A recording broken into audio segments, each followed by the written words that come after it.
Congratulations, Crestviews' very own Dixie Dan Powell of Powell Injury Law, for your recent jury verdict of $11.5 million for your client from a death and injury against an inflatable amusement company. Recognized in 2017 as one of the top 100 civil trial lawyers in the state of Florida, he is AV preeminent rated. Dixie Dan Powell works tirelessly for his clients, as is evident by this extraordinary verdict.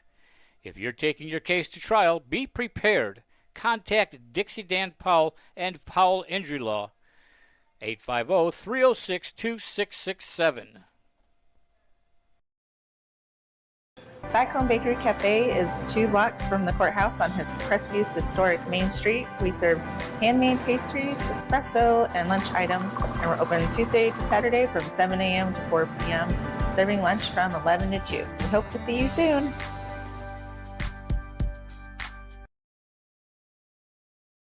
Hello, I am Bonnie from Body Be Healthy here in Crestview. We have been serving the area since 1999. We're an alternative health food store. If you're interested in bettering your health, we'd like to invite you to stop by. We're located in Court Plaza. Stop by and let us help you be healthy. I'm Amanda Gaskin with Briarpatch Realty. Helping qualifying heroes save money is my passion. When I help a hero buy or sell a home, they receive a check from Homes for Heroes. Check out amandasheroes.com for more information.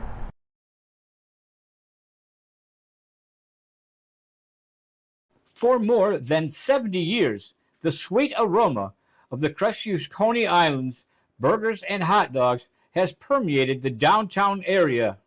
If you have not experienced the unique flavor of Crestview's Coney Islands burgers and hot dogs, then I encourage you to join us for lunch. Monday through Thursday from 10 a.m. till 3 p.m., Friday from 10 a.m. till 4 p.m., and Saturday from 10 a.m. till 2 p.m. We're located in historic downtown Crestview at 107 North Main Street. Call 850-683-1045.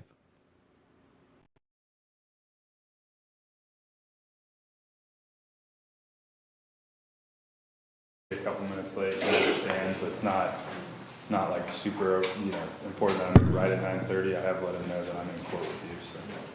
Okay, if you're an attorney and you have one of the RICO cases, that's y'all know who you are. If you could just come up closer and gather around the podium, and let's figure out how we want to handle it. I think Mr. Weinstock, I saw Mr. Weinstock, he's got one. Mr. Harper, I think you might have one. Your Honor, we addressed my case on Monday, but I can... Oh, okay, sorry, I don't know. I've just got a list of the RICO cases, so I'm just making sure that I get everybody. Anybody else that's a private attorney here with one of the RICO cases? Great. Tim Shaw has Chris Davis Shaw. Wonderful. So Mr. Gomez has to go to a deposition in 30 minutes. So do you want me to take you one at a time, bring that case out? We'll have to address any other cases you have on the docket afterwards, but take the cases with Mr. Gomez first on the RICO case and figure out what we're going to do? Or do you want to not bring your clients out? How do you want to handle it? I think we could do it all right now. We don't have to bring all the defendants out right now, but then we can instruct our clients exactly what's happening so that... Or I can recall you and we can, with Ms. Gaynor, we can relay to your client what happened with Mr. Gomez when he was here and explain to your client what's going on. So kind of have a do-over whenever your client comes out. Settle it now and then call the docket and just tell them. Exactly, and bring them out and tell them what's going on. So, and some of you were here on Monday when we did this, but let me go ahead and get appearances of the attorneys that are standing here. So we'll start with Mr. Cobb. Yes, I'm Jason Cobb on behalf of Amy Majou. Okay, and Ms. Graham. Good morning, Your Honor. Tricia Graham on behalf of Samantha Allen in 24 CF 1105. Okay, and Mr. Nopes? Judge, I know that, I don't know that I've got a RICO on today's docket. Oh, okay, if you were here were you here on Monday on the RICO discussion that we had? Yeah, but was they set for today? If Let you're, the other people announce, and then let me see if I can just I'm looking at your docket right now. Go Your Honor, right. while he's Yes. looking, Mike Flowers and Tim Shaw, we represent Chris Davis. Thank you. Michael Weinstock, I represent Chandra Beard. Thank you. And Ms. Dudley? Larissa Dudley, standing for Dustin Durrell on Mark Tisa. Thank you. Any other attorneys on the RICO case today? Okay, so, oh yes, I'm so sorry, of course. Thank you. Mr. Gomez, Okay, if you would like to make the announcement or state Yes. your relief like you did on Monday. yes, Your Honor, so at this time, the state's going to be requesting a one-cycle continuance. We did receive what we believe to be the final volume of evidence. There are some outstanding phones, but we have instructed FDLE, based on the cases from Monday, that all discovery, there is a discovery deadline of April 30th, 2025, where we need to get all of the discovery that we intend to be able to use at trial to each defendant in this case. I spoke with our IT person actually this morning. The volume that we just recently got is almost finished downloading. It's actually still in the process of downloading. I have sent an email out to all of the defense attorneys, I believe, on all of the FDLE RICO cases, and explained this to them. We believe that once we get all of that data and we can parse through it over the next few weeks, that we will be in a position to make reasonable offers and be able to move these cases forward. And for that reason, we are requesting a one-cycle continuance, Your Honor.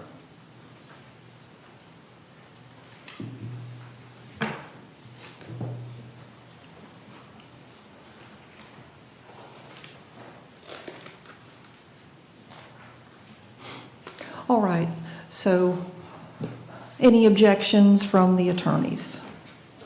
Can you tell me when the next pretrial would be, next cycle?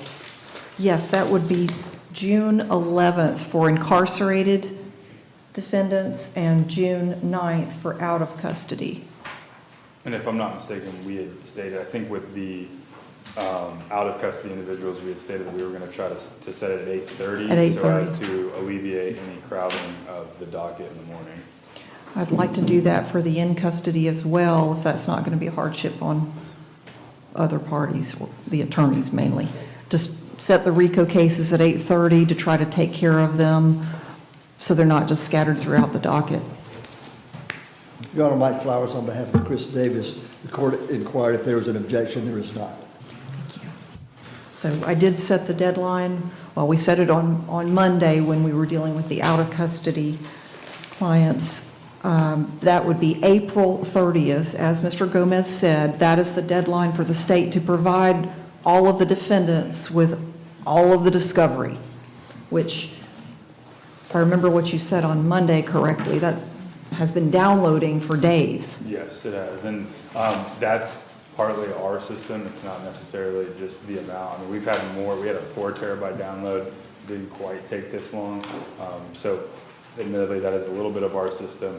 But we're working on finding a solution to the easiest way to get that out to everybody, so that they're not having to give us a bunch of different hard drives. We're trying to figure out a way to do that electronically, as we feel like that would be the easiest. But we anticipate being able to get that discovery out within the next 7 days is what we're hoping. So well before the April 30th deadline. Okay. Any questions, comments, or objections from any of the defense attorneys present? Now, Jason Cobb on behalf of Ms. Beagle, I don't have an objection. I just want to let Mr. Gomez know, I'm going to give him an external hard drive because it will take weeks to download from where I am in between. I'm just going to give him a hard drive. Is that all right, AJ? Yes, that's fine. Whatever is the easiest way for them, we'll work with them to try to make sure that we facilitate that. Thank you. Yeah, Your Honor, Michael Weinstock on behalf of Chandra Beard. I spoke to Mr. Gomez about this. My client has been accepted into Path of Grace. And what I'd like to do is have a quick hearing with the court to see if... Hold on one second. Okay, I don't know whose phone that was, but whoever phone it is, please turn it off. Everybody here, reach down, turn off your cell phones. Completely off, please. Sorry, Mr. Weinstock, could you repeat? You said something about your client's been accepted in the path of grace. You would like a hearing. I'd like to have a hearing to see if she can be released to path of grace while we try to resolve the rest of this issue with her.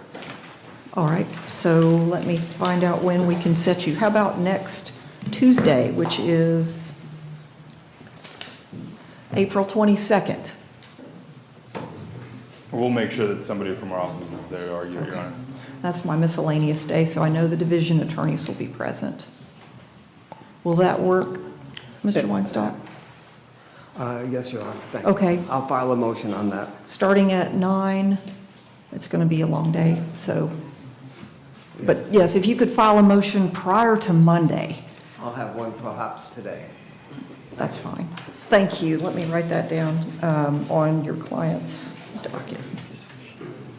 And we'll tell her when we bring her out. So any other comments or concerns or issues?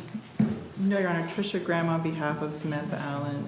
When we do recall her, I have to stop in front of Judge Mason, so I'll be back up. So just want No to let problem. you know. And given the circumstances, no objection to continuing the matter. We will be tracking with the discovery. It's been over a year. Okay.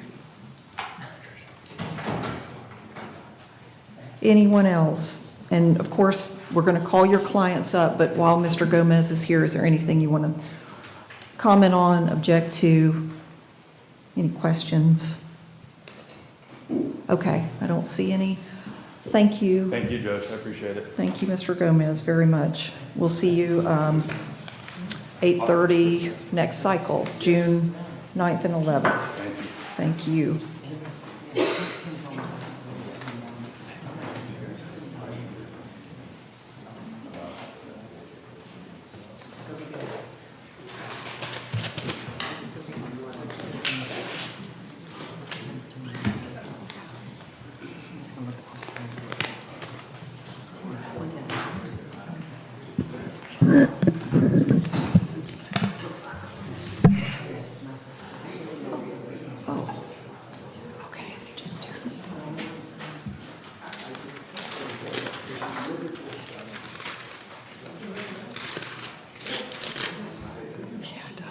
Thank you.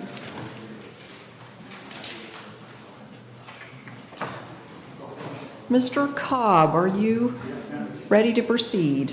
Yes, ma'am, I am. Okay. First case is 24 CF 741, Eddie Hudson Jr. Yes, ma'am.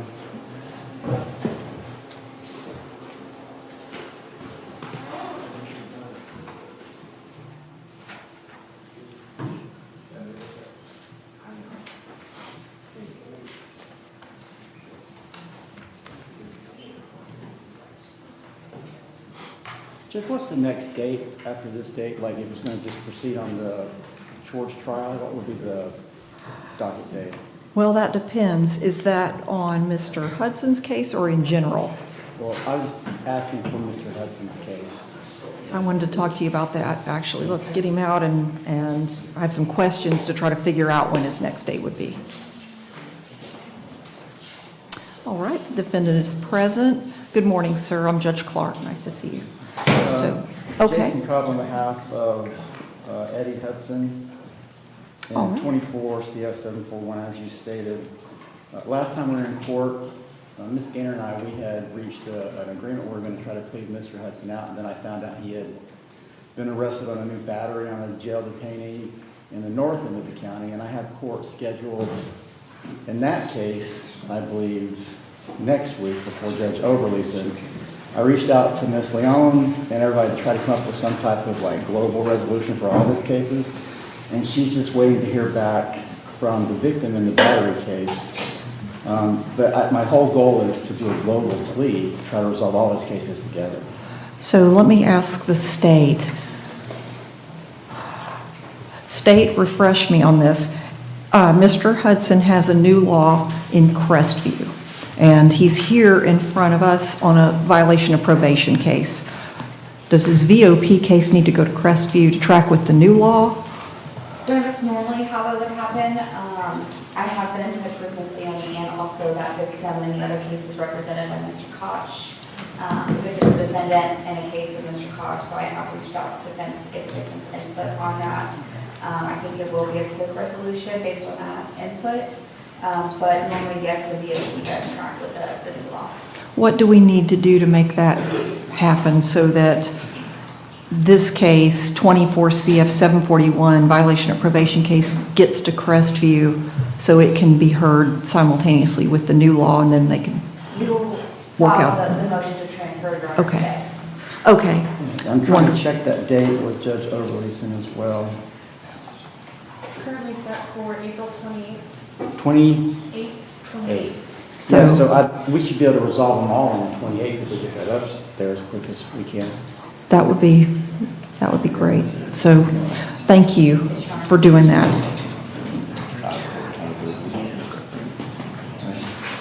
So Mr. Cobb, that way, hopefully both of his cases will be on the April 28th docket in Crestview, and you can work them both out then. Yes, ma'am. Okay. Do you need an order to transfer it? Oh, we can do it without a written order. I am transferring 24 CF 741, that's Eddie Hudson Jr.'s violation of probation case, to the Crestview Division so that it can track along with his pending new law case, 25 CF 133, which is already pending in Crestview.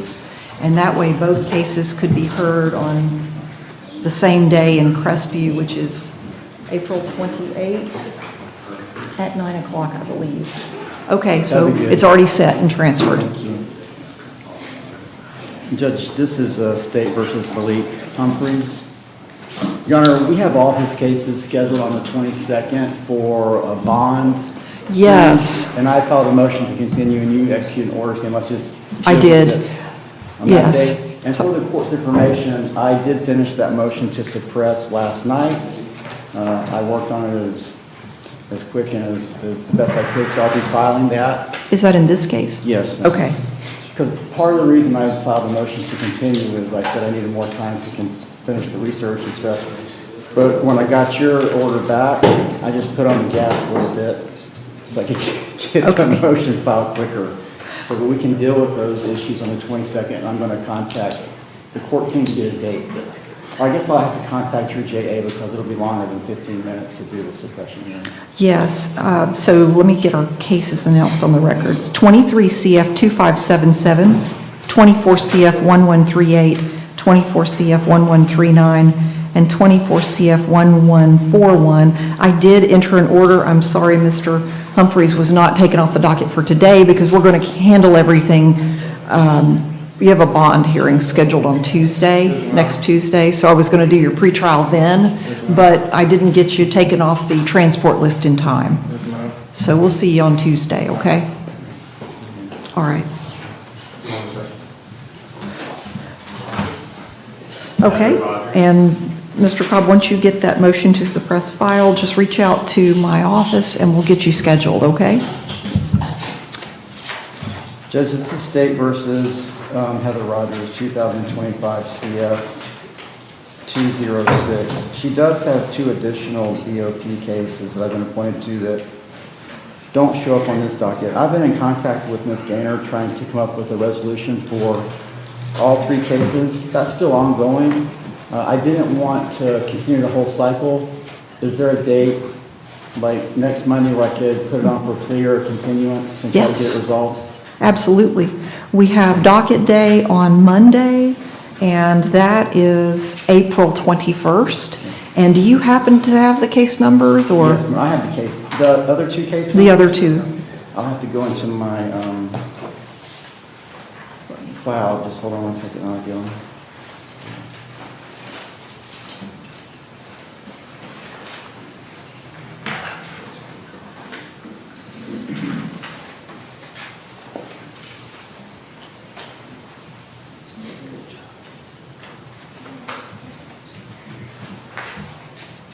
think I have them here. Yeah, I just got them right now. It's 22 CF 2237, 23 CF 2123, and then the new case is 25 CF 206. Thank you. So we will set all three cases. That's 22 CF 2237, 23 CF 2123, and 25 CF 206.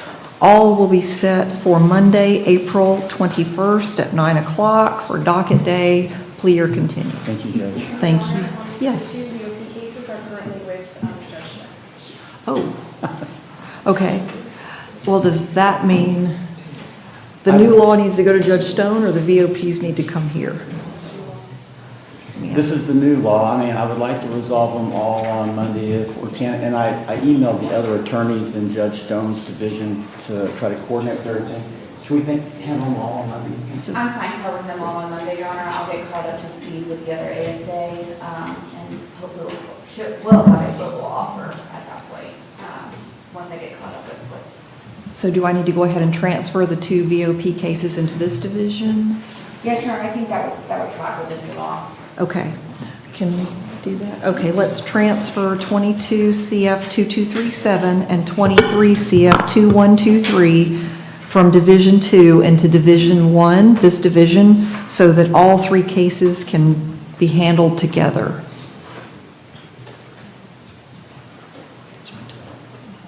And all three cases will be set for April 21st, that's Monday at 9 o'clock for plea or continue.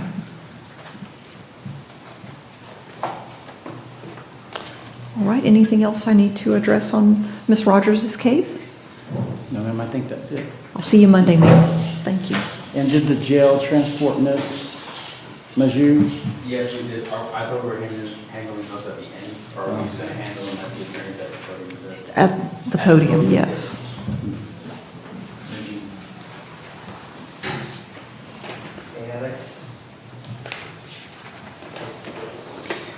And these are case numbers 24 CF 924, 24 CF 1101, 24 CF 1389, and 24 CF 1677.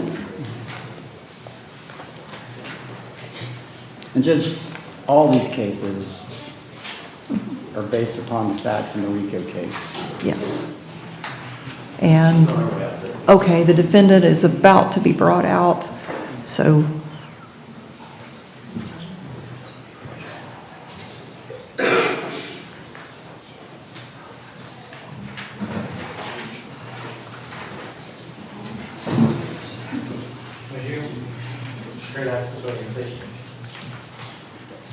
All right, and defendant is present. Good morning, ma'am. Judge, this is State of Florida versus Amy Majou. We've already announced the case numbers, or you did. Previously, before she was here, we discussed the cases. I'm going to let her know that the judges set a cutoff date for all the discovery to be turned over to the defense by April 30th. And then we set a new pretrial date of June 11th. I know it's not the best thing in the world, but we don't really have the discovery yet, all of the discovery. Apparently, it's taking days to download with the state. They've been downloading it since one day last week, is what they told me on Monday. So, but the deadline for them to provide it to all of the defense attorneys is April 30th.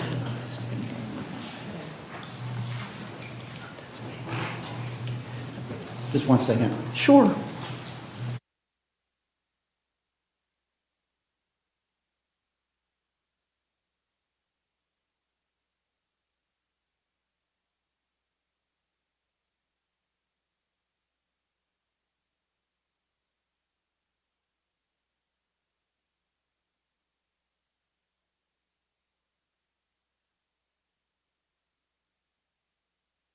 Thank you, ma'am. Thank you, Mr. Cobb. That's it. We're going to set all of those cases at 8:30. I mean, it's docket day on June 11th, but I'd like to take care of all the RICO cases first, so. May I approach real quick with Ms. Sure, Tanner? sure.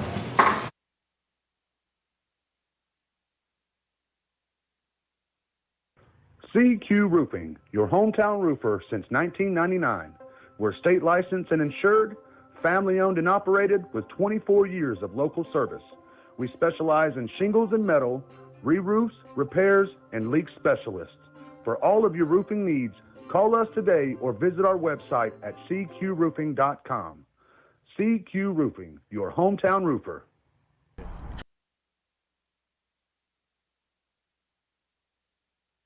Hey, I'm David at Family Vision of Crestview. We've been providing excellent optical service for Northwest Florida for over 34 years. Come in and let us take care of you.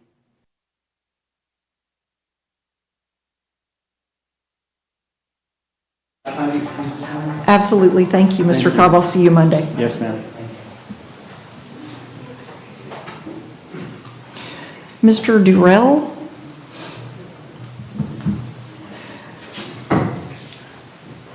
Morning, Your Honor. Good morning, and your cases are 24 CF 1082, Mark Tisa, and he also has 24 CF 2656. Yes, Your Honor. And is he's in the RICO case? Yes, Your Honor, the big FDLE case, yes. It's my understanding that case was continued, and there's a cutoff for the state to provide the discovery. Here comes Mr. Yes. All right, and the defendant is being brought out now. All right, and here comes Mr. Tisa. Good morning, sir. Good morning. So, Go ahead. yes, as I was saying, the state has informed us that they have additional discovery. They're trying to download and get to us, Mr. Tisa. The court has set a deadline for April 30th. We've continued the case to June to get that discovery and review it. So just requesting It's, on the basis. From what I'm hearing, it's a massive download, and it's taking the state days. They started downloading it one day last week, and it's still downloading. That's how much data it is. So, but they do have a deadline to disclose it to all of the defense counsel in all of these cases by April 30th. They said they will meet the deadline. They might even have it prior to the deadline to you. So the case, all the cases have been continued to either June 9th or June 11th, depending on in custody, out of custody. And I'm setting them at 8:30. We're starting our docket early so that we can try to handle all of the RICO cases first, since Mr. Gomez is not in this division and he's the prosecutor assigned, and that way everybody can get together and try to coordinate at once. So, Thank you, Your Honor. sure, absolutely. June 11th at 8:30. And, sir, we'll see you then, okay? Great. Thank you so much. Thank you. And I believe that's all I have, Your Honor. Can I be excused? Yes, thank you. Thank you. Okay.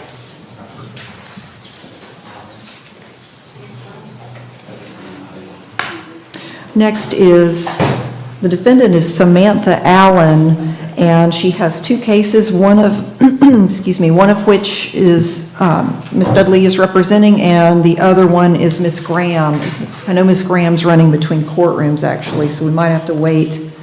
We're bringing out her compliance. Oh, okay, great. So,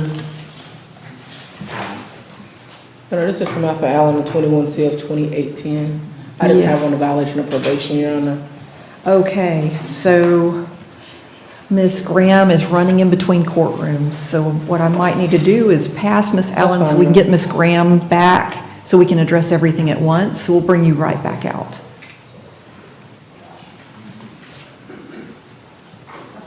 We'll bring you right back out as soon as Ms. Graham comes back. She's running to between this courtroom and another one this morning. Okay, thank you. All right, And I and have a Zachary Brunson. He waived, his appearance was waived for today, if we can have him real quick. His appearance is waived, Your Honor. Okay. It's 25 CF 150, 23 CF 436, 23 CF 475. yes.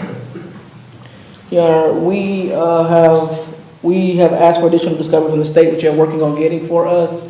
So I would ask for a continuance to the next pretrial. Okay, that will be, well, any objection from the state? No objection, Your Honor.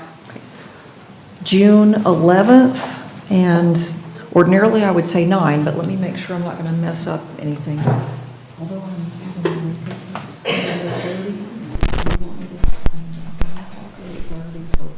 the rest of the cases.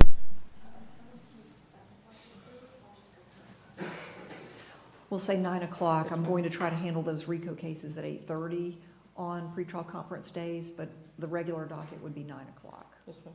All right. You know, next time is Christopher Kamada. It's Yes. 24 CF 2546, 24 CF 2672.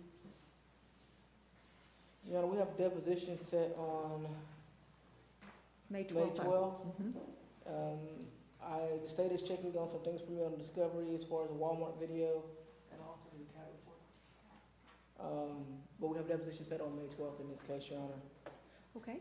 We have discussed the case several times with the state, so hopefully after that, we can try to get this case resolved. All right. Are you asking for a Or full- continue to the next cycle. June 11th at 9 o'clock? Yes, Thank you, ma'am. sir. Thank you. Thank you, Ms. Dudley. And I believe you have one other one. Your Honor, this is James Galloway, 25 CF 216. Okay. I had spoke to Mr. Sprouse about looking at this case based on the information I had. We can leave it just set for P or C for docket day since he's not here so that I can talk with him about it. Absolutely. That is Monday, April 21st at 9 o'clock. Sir, I'll see you on Monday.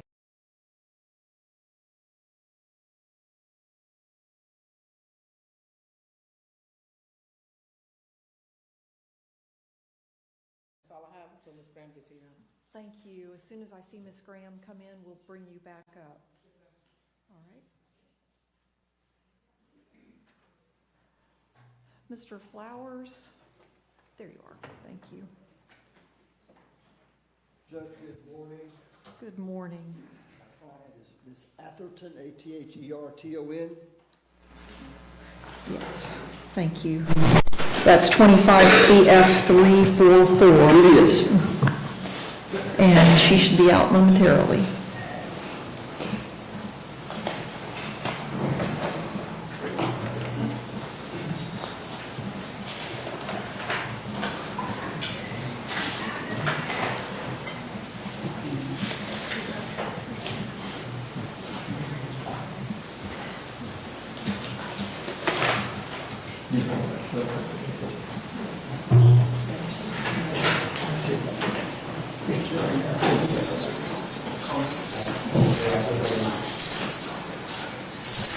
All right, the defendant is present.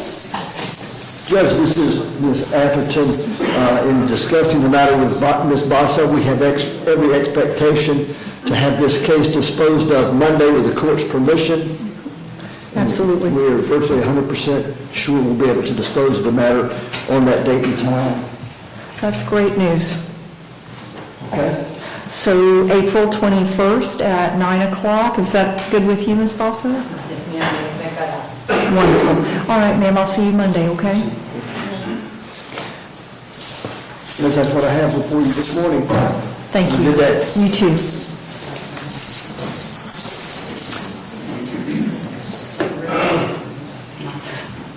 Mr. Catalinic? Thank you. Thank you. And this is case 23 CF 816. Yes, Your Honor. And I see that you filed a limited notice of appearance, so I don't know if I need Ms. Farkas present as well. I'm not quite sure if Ms. Farkas is still on the case. She is, Your Honor. May we approach briefly, Your Honor? Sure.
This is Tiffany Woodham, State Farm's newest agent in Crestview. I'd like to personally invite you to stop by my office for a no-cost policy review. Let me help you start saving today. Call in, walk in, or click in at yourcrestviewagent.com.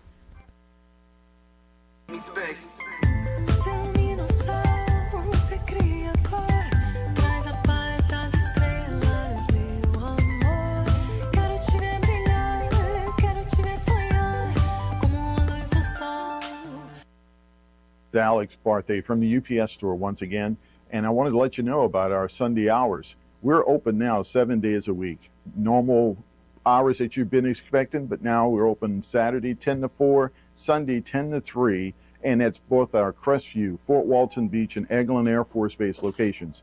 So you have things to do, go and do it. Just know the UPS store is going to be here. Again, Sundays 10 until 3 p.m. For years, I proudly served Florida as a state trooper. During that time, I investigated over 1,000 car, motorcycle, and trucking crashes. My mission was simple, to help the victims. Now, as an injury attorney, I can do even more to help accident victims. Hi, I'm attorney Coy Browning. If you've been injured in a car accident, I'd be honored to help you. Call or visit us at browninglawfirm.com.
Hi, I'm Wanda Roberts. For the last 20 years, I've been helping the residents of Northwest Florida buy and sell their properties. My office is just 1 block south of the courthouse in historic downtown Crestview. Give us a call at 850-398-5389. Hi, I'm Michael Gilbert, defense attorney with Warrior Law. I represent those accused in Santa Rosa, Okaloosa, and Walton County. If you or anyone you know has been accused of a crime, give us a call. We can help.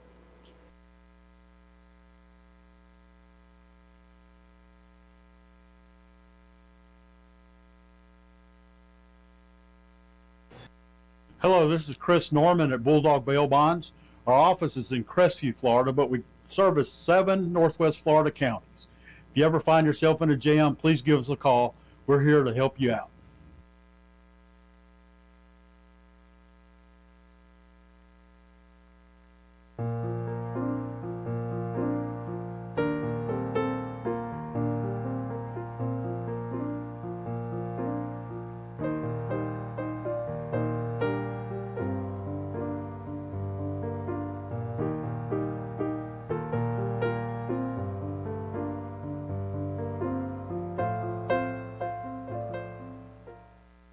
Congratulations, Crestview's very own Dixie Dan Powell of Powell Injury Law for your recent jury verdict of $11. Thank you for your patience, Mr. Dixon. We were trying to coordinate what all needs to happen to get your case moving forward. One of the things that you were just handed is your application for indigency status, and it was incomplete. There were some places that weren't filled out. I tried to highlight the areas that I saw needed to be completed, including your signature. So in case you need to be declared indigent, you'd have to complete that application so the clerk can review it. That would apply if you need to re-engage the public defender's services or perhaps Mr. Catalinic. He can talk to you about that as well. But that form will have to be completed. And then regarding your bond motion, I don't typically hear motions on pretrial day. We're here on pretrial day with a massive docket, so it's quick. We are setting your bond motion for a hearing on Tuesday, next Tuesday, which is April 22nd. That's a motion day where I have more time to hear motions and hear the arguments of the parties. And I'd like to also get the pretrial services officer to come and elaborate on whatever the issue was so we can get to the root of it, okay? Thank you, Ron. That's all I have. Sure. Any other? Okay, that's all you have. So you're good. So thank you. I will see you April 22nd at 9 o'clock. Yes. On the application, Yes. I'm not sure what was highlighted because I can't see the color, but couldn't either. for section 3 and 4, it'll have to be circled yes or no, not checkmarked. Oh, so there's more. Okay. So the check marks, I didn't highlight that, but you need to circle yes or no instead of just putting a check mark in addition to the highlighted. I highlighted the blanks that were just empty. Like,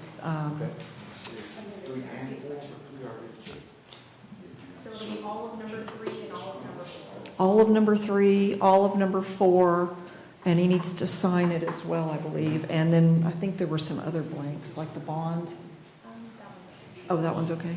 All right. But if he doesn't have it, Okay. Thank you, Ron. Thank you. All right.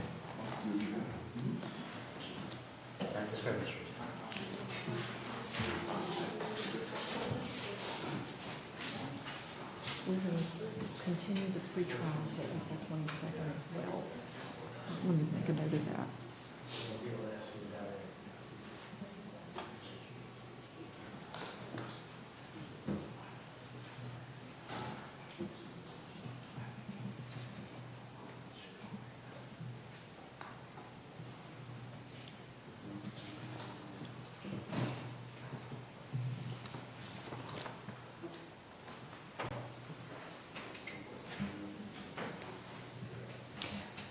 Is Ms. Graham? I don't see Ms. Graham back.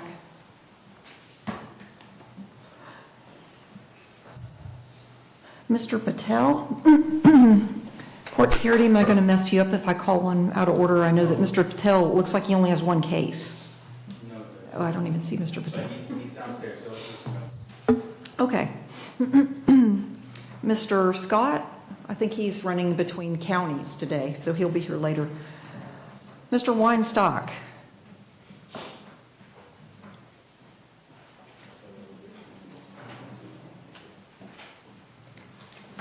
Your Honor, I'm here on 3 cases. Which one do you wish to hear first? Let's see who court security can bring out first. we're going to bring the RICO up first. Okay.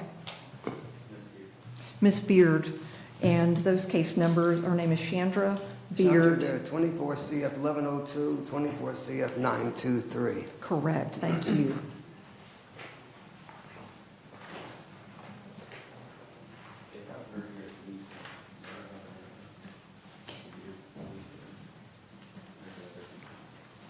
I have no idea why I said that. Yes.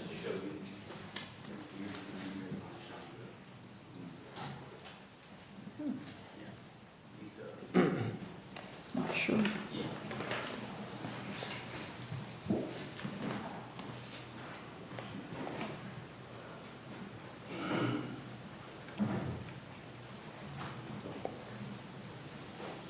Beard, long hair, straight out of the road. All right, and Ms. Beard is present. Yes, ma'am. All right, so, good morning. I have to advise Ms. Beard what transpired earlier today, that the state has a lot of discovery that they're downloading right now, and the court has issued a direction that all the discoveries should be delivered to me by the end of April, April 30th. Meanwhile, I have asked the court to, I will be filing a motion today to have you release the path of grace.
Your Honor, my conversations with the state have been rather sparse.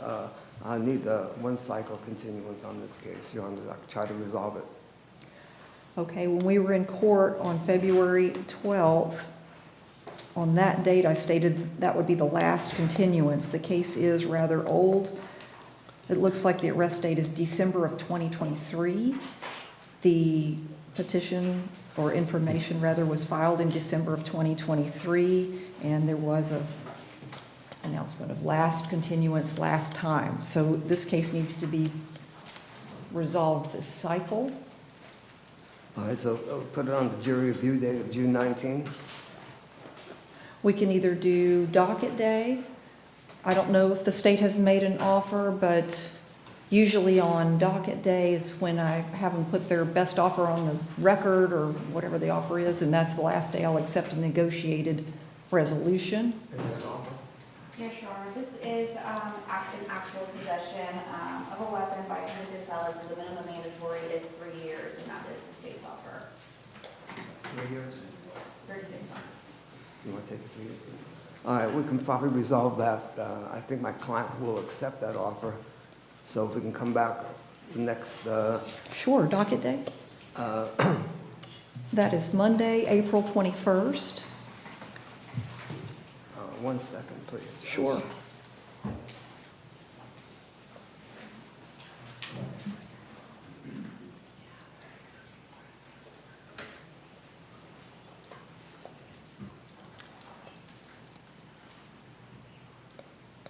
Your Honor, I'm going to be here on April 22nd for a motion date. Can we do the same thing? Yes. Would that be okay with the state? Yes, Your Honor. 20 seconds is fine. Okay. April 22nd, that's next Tuesday, and it's plea or trial. And that would be the last day that the court would entertain a negotiated resolution. Other than, after that, it's going to be trial or plead straight up. I will get with you with the plea agreement, okay? All right, Your Honor, that's all I have. Okay, I'll see you next Tuesday, sir. Thank you, ma'am. Thank you. Thank you, Mr. Weinstock. Okay, Mr. Battelle?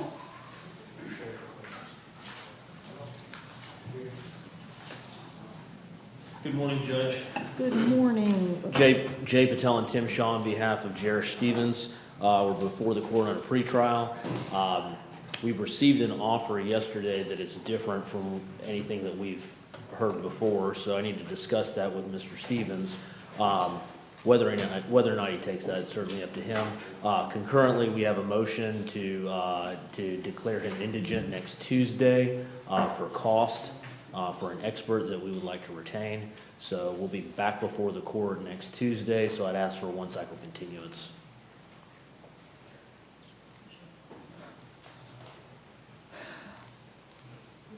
And I see Ms. Sandler is present from the state.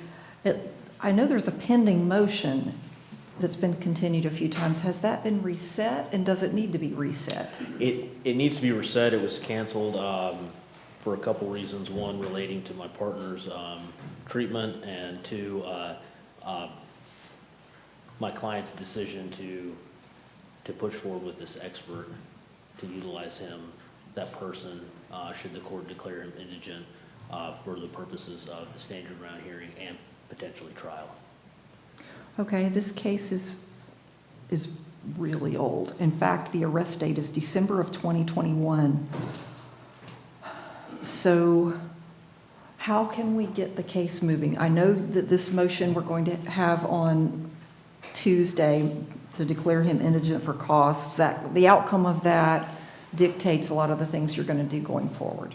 But what can we do to move the case along? It is probably my oldest case. No, Judge, certainly, every day Mr. Stevens sits in jail, he understands that he wants to get this case resolved as well. We're moving as fast as we can. Certainly, we didn't anticipate Mr. Shaw's circumstances, which have a lot to do with it. He retained both of us. He wants both of his lawyers working his case. I get that. I'm just trying to get the case back on track. We're working. Okay. So how long do you need for the stand your ground hearing? Well, it would be a day hearing, Full but day? A full day. Okay. That's reasonable, right? I think so. Okay. I'd like to maybe have this discussion next Tuesday after your ruling, because that's going to affect Okay. scheduling. All right. So next Tuesday, when we finish the hearing on the motion to declare Mr. Stevens indigent for costs, let's have our calendars ready and let's schedule that hearing. Yes, ma'am. Okay, and get the case back moving forward. So do I need to, I mean, obviously this is going to not go to trial this current cycle, so do I need to go ahead and set the pretrial for June 11th then as well? I think that's appropriate. Okay. June 11th at 9 o'clock for pretrial, but we still have our motion hearing next Tuesday, April 22nd, and we will set the other hearing on that day as well. And I'll be up to the jail Monday afternoon to speak with Mr. Stevens about the new offer. Okay, that sounds good. Okay. So, sir, I'll see you on Tuesday, okay? Thank you, Judge. Thank you. Mr. Stevens. Yes. Come on up to the podium, Mr. Weinstock. I believe that the state is going to modify their offer for Sean Jenkins. Can we bring him back out, please? Yes. Can we recall Mr. Jenkins?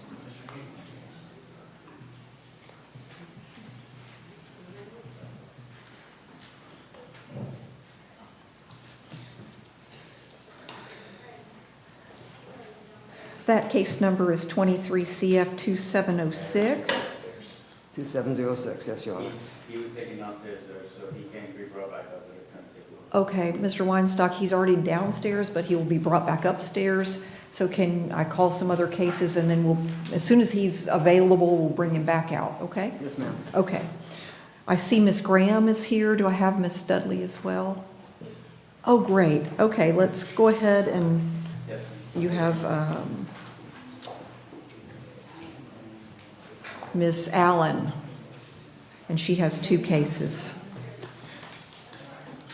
So that would be 21 CF 2810. That's the violation of probation case, and Miss Dudley, I believe, is on that case. And then 24 CF 1105, that is Miss Graham's case, and that's one of the RICO cases. Yes, Your Honor, that is correct. Okay.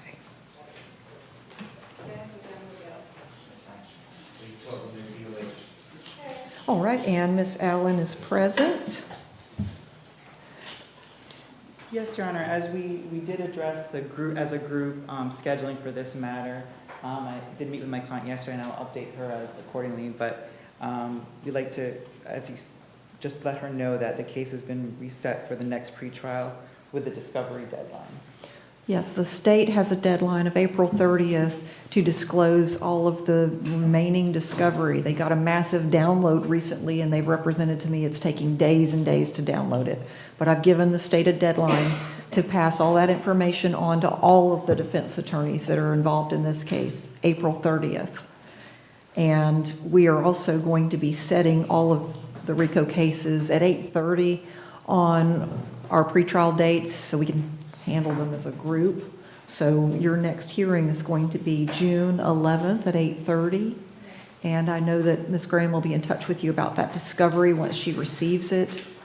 And the state did say they would be, once they got this downloaded and looked at, they would start making offers to all of the, well, not all, but they'll select defendants and start making offers to people.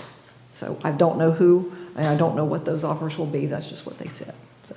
Your Honor, the violation of probation, Yes. we can track it with that case. Yes. Because that's what's keeping me from resolving the DOP. Yes. Is that case, if we can put on the same court date at the same time? Absolutely, yes. So that will be June 11th. I'm actually going to put 9 o'clock on the VOP case, but Miss Allen is on the 8:30 Yes, ma'am. RICO scheduling. So we may have to bring her out for the RICO part and then bring her back out to discuss the VOP, but June 11th on both cases. Okay, thank you. Thank you. Mhm. Thank you, Your Honor. Thank you, Ms. Graham. Thank you, Ms. Dudley.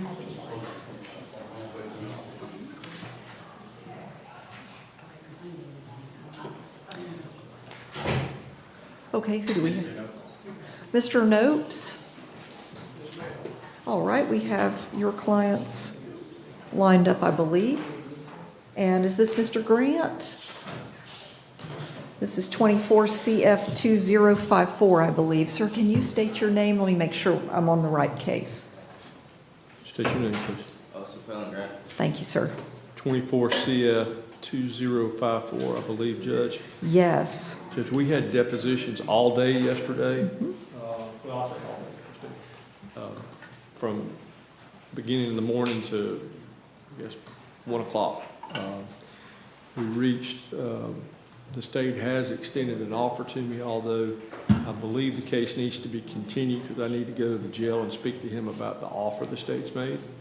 But the case needs to be continued. If we reach an agreement, we'll bring it in early. Okay, let me see what the state says. The state has no objection to that. This is a fairly recent case. Okay. June 11th at 9, and if there is a resolution, of course, Mr. Nopes, anytime I'm on the bench, if you'll just give us a couple days' notice, we will bring the case in early. Absolutely. We'll come see you. It'll be next week. I'll come see you. Big things. Get you get off. I'll come talk to you. Right there, sir. Thanks, sir. Judge, I then have Rashad Hawkins. Okay, and his case numbers are 24 CF 409 and 24 CF 411, and he is present. Judge, I'd like to leave it set for Monday plea continuance. I just need to talk to the state about FDLE report I've got. What was that? I'm sorry, somebody was coming in and out. The FDLE report I've got is dated December 17th of 24. And that report does not indicate that there's a trafficking amount of fentanyl. And so I just need to know if there's another one that I'm not aware of. And who's appearing for the state? Your Honor, that's me. All right.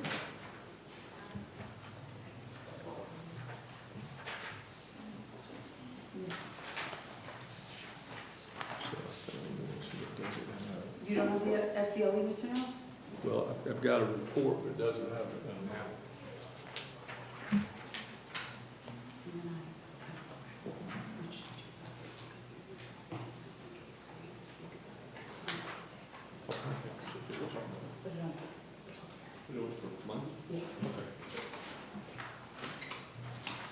We're going to put it on for Monday, Judge, so we can talk about it, but it's not going to go to trial this time around.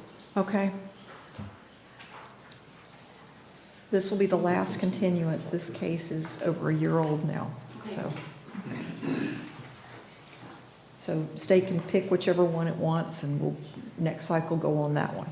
Thank you, Judge. Sure. So right now, we're going to set the case for docket day. That's April 21st at 9 o'clock. Plea or continue. If it does get continued on that day, then that would be continued to June 11th at 9. But we'll see where we are on Monday, April 21st. Absolutely. Okay. Judge, you're good to go. Judge, I then have Samantha Jo Hill, 24 CF 1202. Wait just one second. That is 24 CF 1202? Yes. That's correct. Oh, wait, this is not Ms. Hill. This is... Judge, this is Mr. Moore. Okay, 2020 CF 2444. And sir, state your name for me, please. Thank you. I'm Judge Clark. Judge, Mr. Moore, it's an old case number because Right.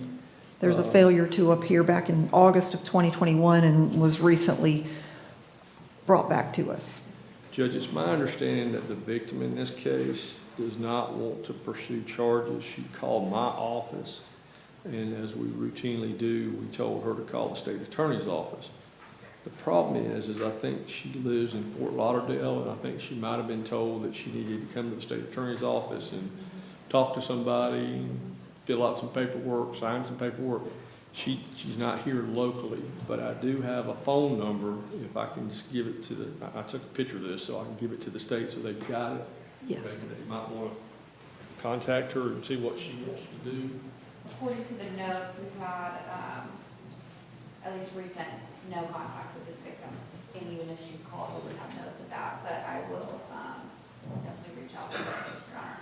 So could we leave it set for Monday, knowing that it's not going to trial, but maybe the state would have a chance to talk to the victim? And That's fine with the state, Your Honor. Okay, that would be April 21st, docket day at 9 o'clock, and plea or continue, correct? Right. Or dismissal. I was going to say some form of resolution or a continuance. Right. Exactly. Okay. All right, sir, I'll see you on Monday, okay? Thank you. Next will be Hill. Okay, that would be Samantha Hill, 24 CF 1202. Judge, on Ms. Hill's case, I would ask to leave it set for Monday, knowing that and we actually have a motion to reinstate her bond on a couple of days from now with this court. She was the one that had failed to appear, and she basically overslept. But prior to that, she'd never failed to appear. So I've got a motion to reinstate her bond. But I'd just say let's leave it on Monday's docket, because we'll have had a chance to have the hearing, and then also in the meantime, I wanted to talk to the state about a counteroffer. When is the bond motion set? Is that Thursday, like tomorrow? I think it's Thursday. Or is it next Tuesday? Will it be? Your Honor, I believe it's on Tuesday. Okay. Is it Tuesday? Correct. That's probably Okay, so it's set for April 22nd. Why don't we, instead of putting it on Monday's docket, can we just handle everything that day instead of, then you don't have to possibly come back 2 days in a row? Sure. Yes, Your Honor. And the state would ask, after that, that would be the last continuance if there's one. Okay, so let's see where we are on April 22nd.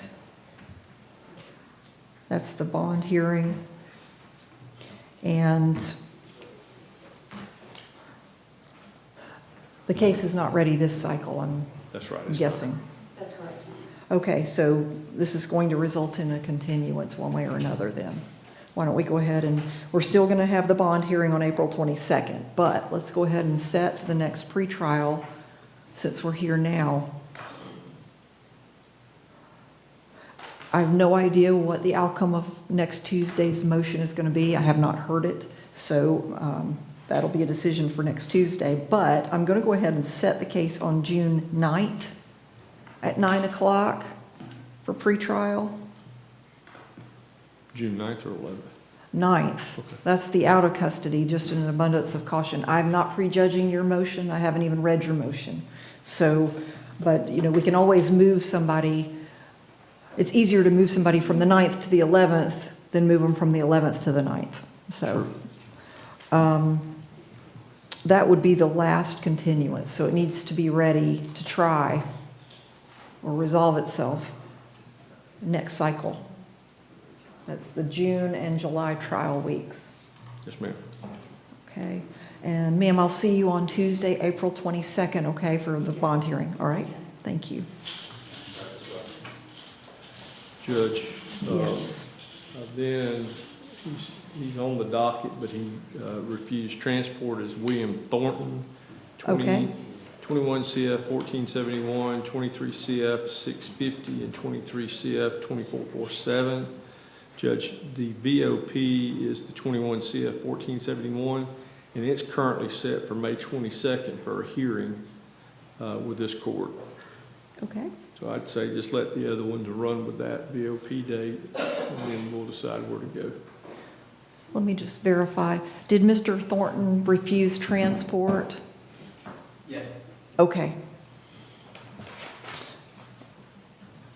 And That, I don't have my calendar right in front of me. Is that a contested VOP hearing on May 22nd, or is that just is that a miscellaneous day? I believe it is. No, it's not. It's a VOP hearing. Okay, good. All right. Is that the VOP case on today? I'm sorry? Yes, 21 CF 1471. I'm not showing any future date. Oh, okay. Well, you know what? The state may have, and it's Cody Sprouse.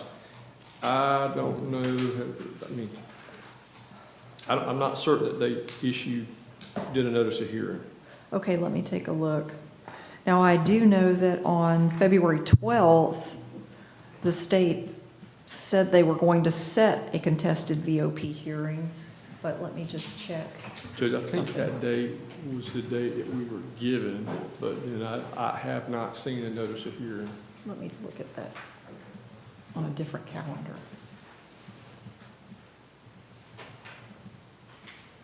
I do have it down as a special set, and it's at 9 o'clock on May 22nd. So it's on my calendar. Okay, so could this, A notice of hearing filed for May 22nd to get this out. yes, that's at 9 o'clock for a contested VOP hearing. It is a special set. So yes, please, Ms. Gaynor or Mr. Sprouse, I know he's not here today and you're covering, but somebody file a notice of hearing for that. It's set for an hour. And we will set his other cases, 23 CF 650 and 23 CF 2442. I'm not sure 2447. whose phone that was. It wasn't me. Okay. Whose ever phone just went off, please reach down and turn it off right now.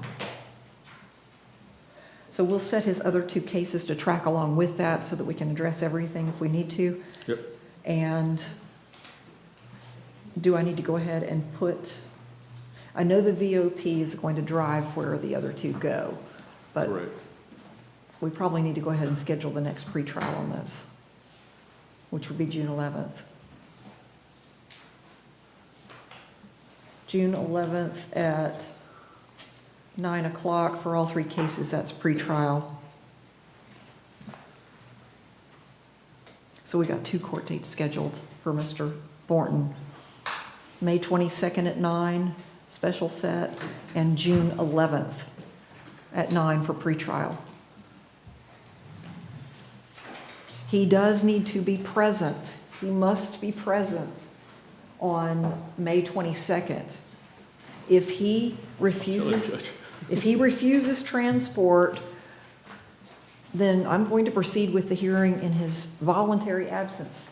So I know you're not in control of him, but I'm just letting you know that I'm sure you'll be talking to him before then. Please let him know he must come or the hearing will proceed in his absence. And I would think he'd want to be here for that. Sure. I'll let him know, Judge. Okay. Thank you. Judge, the last case I've got is Trevor Whitman. Yes, and is he, I think he's out of custody. Is he present? Oh, I think he's approaching. He's approaching, Judge. Are you Mr. Whitman? Yes, Your Honor. Thank you. I'm Judge Clark, and this is 25 CF 72. Judge, I was appointed February 25th. I Yes. have met with Mr. Whitman one time. I don't believe I've received discovery yet.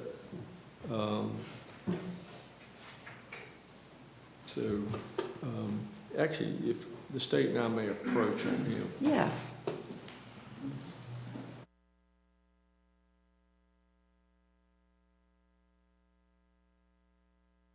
Death and injury against an inflatable amusement company.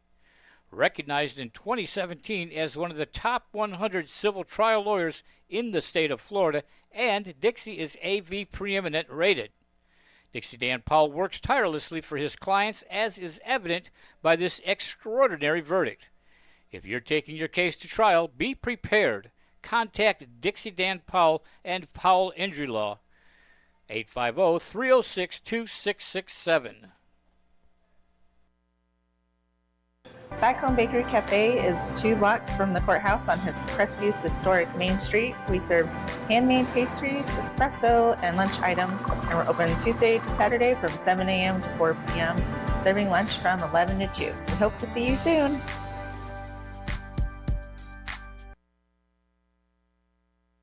Hello, I am Bonnie from Body Be Healthy here in Crestview. We have been serving the area since 1999. We're an alternative health food store. If you're interested in bettering your health, we'd like to invite you to stop by. We're located in Court Plaza. Stop by and let us help you be healthy. I'm Amanda Gaskin with Briar Patch Realty. Helping qualified heroes save money is my passion. When I help a hero buy or sell a home, they receive a check from Homes for Heroes. Check out amandasheroes.com for more information. So, Judge, if we could just... Yes, need to continue it. I see that the case is... For more than 70 years, the sweet aroma of the Crestview's Coney Islands burgers and hot dogs has permeated the downtown area. If you have not experienced the unique flavor of Crestview's Coney Islands burgers and hot dogs, then I encourage you to join us for lunch. Monday through Thursday from 10 a.m. till 3 p.m., Friday from 10 a.m. till 4 p.m., and Saturday from 10 a.m. till 2 p.m. We're located in historic downtown Crestview at 107 North Main Street. Since January 9th? Would you like to provide an email address to the clerk so that they can email you notices if they need to? Yes, Your Honor. Okay, let me get you a form. Oh, there's one at the podium. And if you could just write it on there and turn it into court security, they can hand it to Madam Clerk.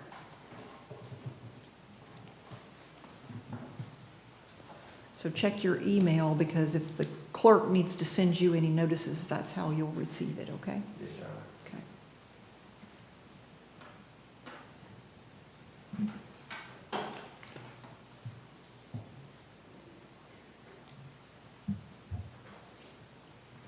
Mr. Tony, your case will be next. Thank you, Your Honor. Mhm.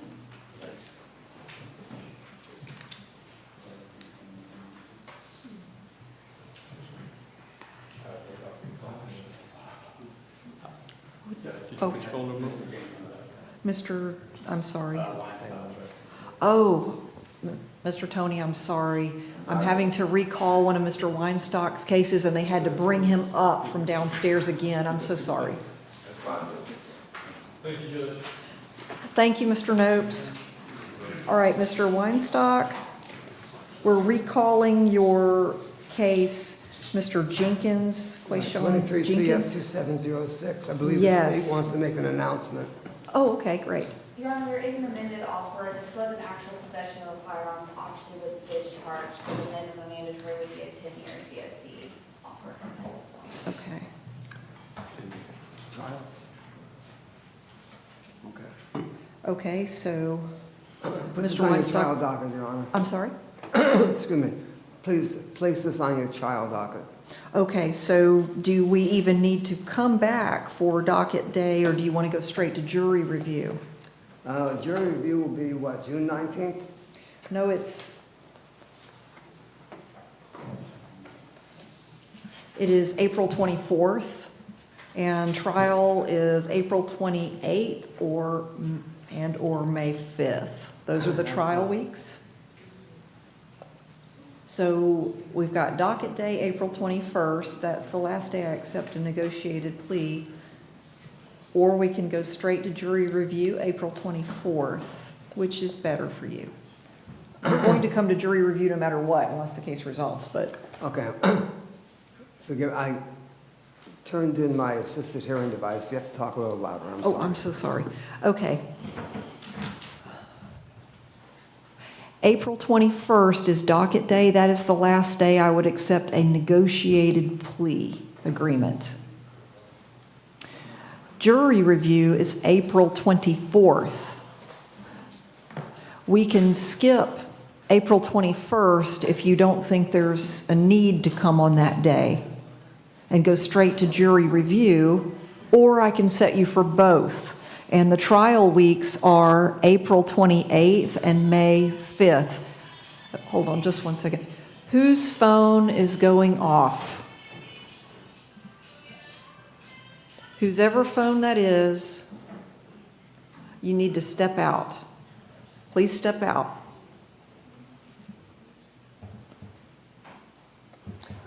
Your Honor, if we go to the trial week of April 28th, can I reserve April 29th? Because on the 28th, I have an adoption. Just 1 second.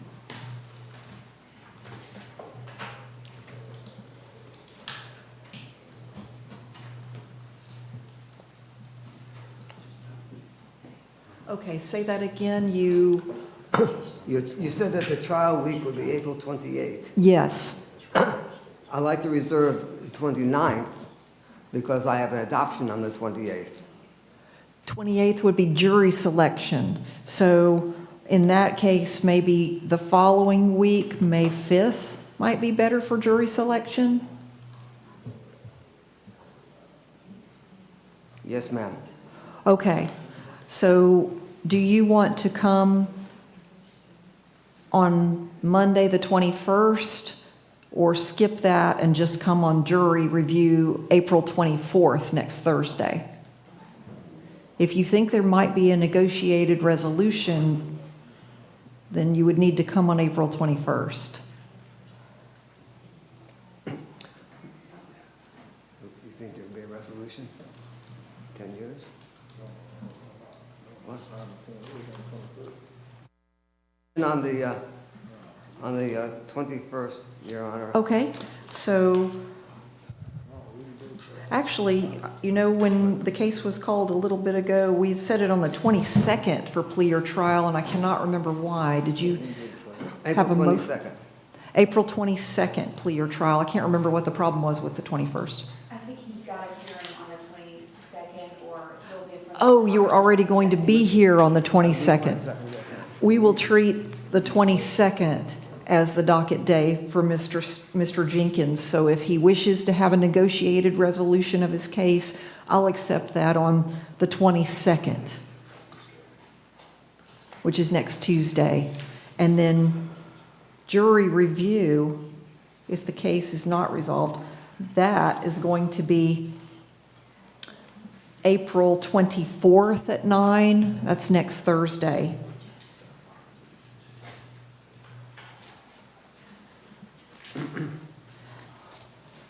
And I'm making a note that you need the second week for the trial. That would be the week of May 5th.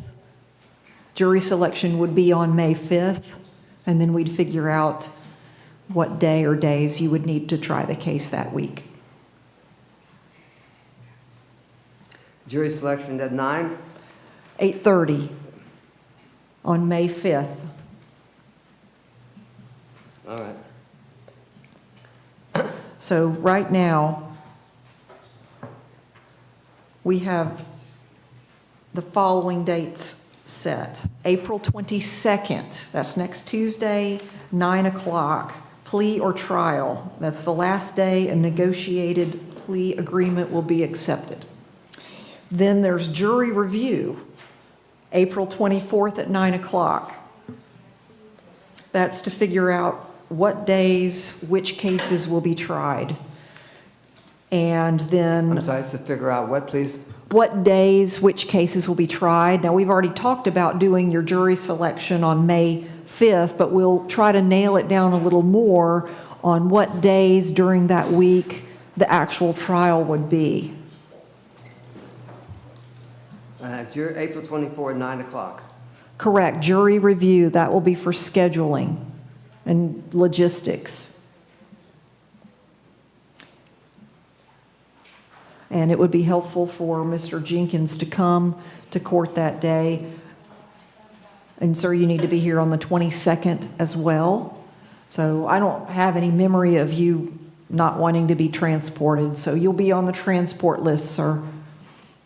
So, Mr. Weinstock, yes, I will see you April 22nd at 9, April 24th at 9, and then we are tentatively planning jury selection May 5th at 8:30. Yes, I got it down. Thank you. All right, thank you, Your Honor. Thank you, and thank you, Mr. Jenkins. I'll see you next week. Again, may I be excused. Yes, thank you, Mr. Weinstock. All right, Mr. Tony, thank you for your patience. Good morning, Your Honor. Good morning. Jeff Tony on behalf of Abraham McHale, Arredondo. Yes, that is case. 2024 CF 21915. Your Honor, we are close to resolution in this particular case. There's still some outstanding issues. So at this particular time, I ask that we just pass it on to the next docket, and we should be able to resolve it by then. The state has made a plea that we feel might be in the best interest, but there's still some outstanding things that we need to get to before we get to that. Can we quickly approach? Yes.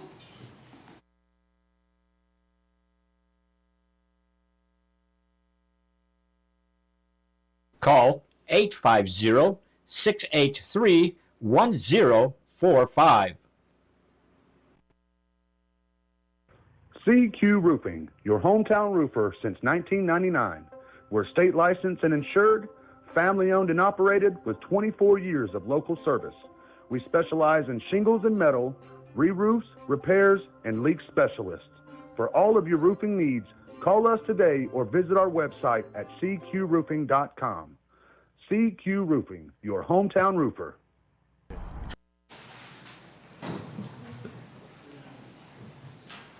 Hey, I'm David at Family Vision of Crestview. We've been providing excellent optical service for Northwest Florida for over 34 years. Come in and let us take care of you.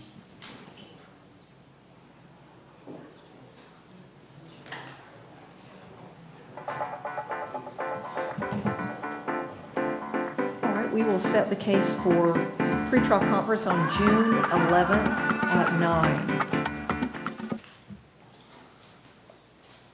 And that's all I have, Your Honor. May I be excused? Yes, thank you.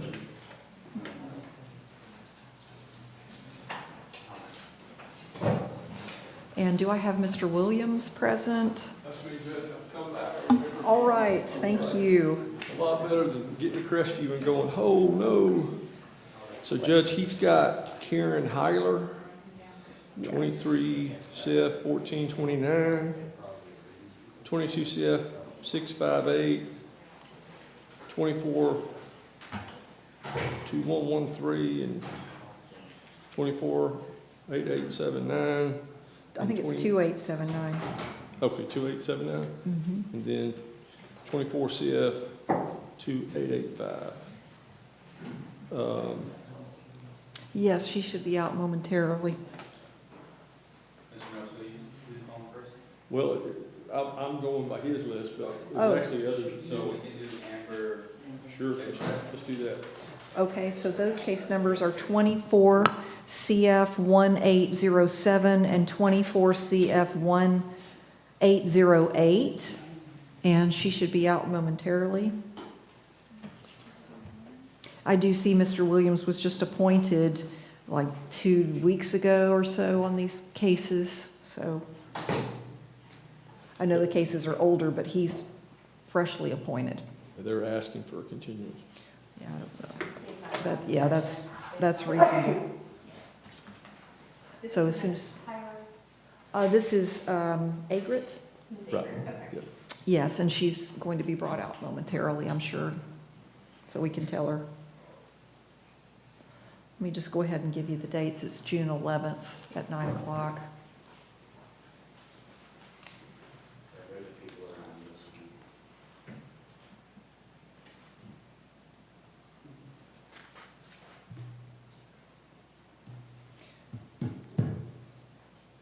Let me just make sure from the state, this is not one of the RICO cases, correct? This April is not, Your Honor. The state was at announced trial on 24 CF 1808, but given the fact that, Mr. Williams just was appointed 2 weeks ago, we're not going to judge her continuance.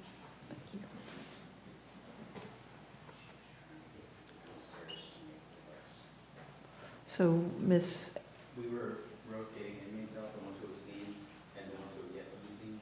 So people can get these number we have now to start moving. okay, Like another minute. okay. Judge, I'll just have a seat, but I'm also covering for Chris Scott. Oh, okay. Then let me take a look and see what's going on. Yeah. His name is Ronald Mr. Phillips.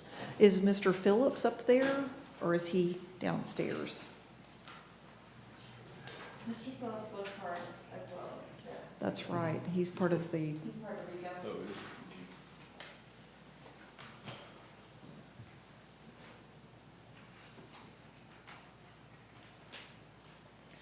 so whoever y'all have available first, either Mr. Ronald Phillips or one of Mr. Williams's cases.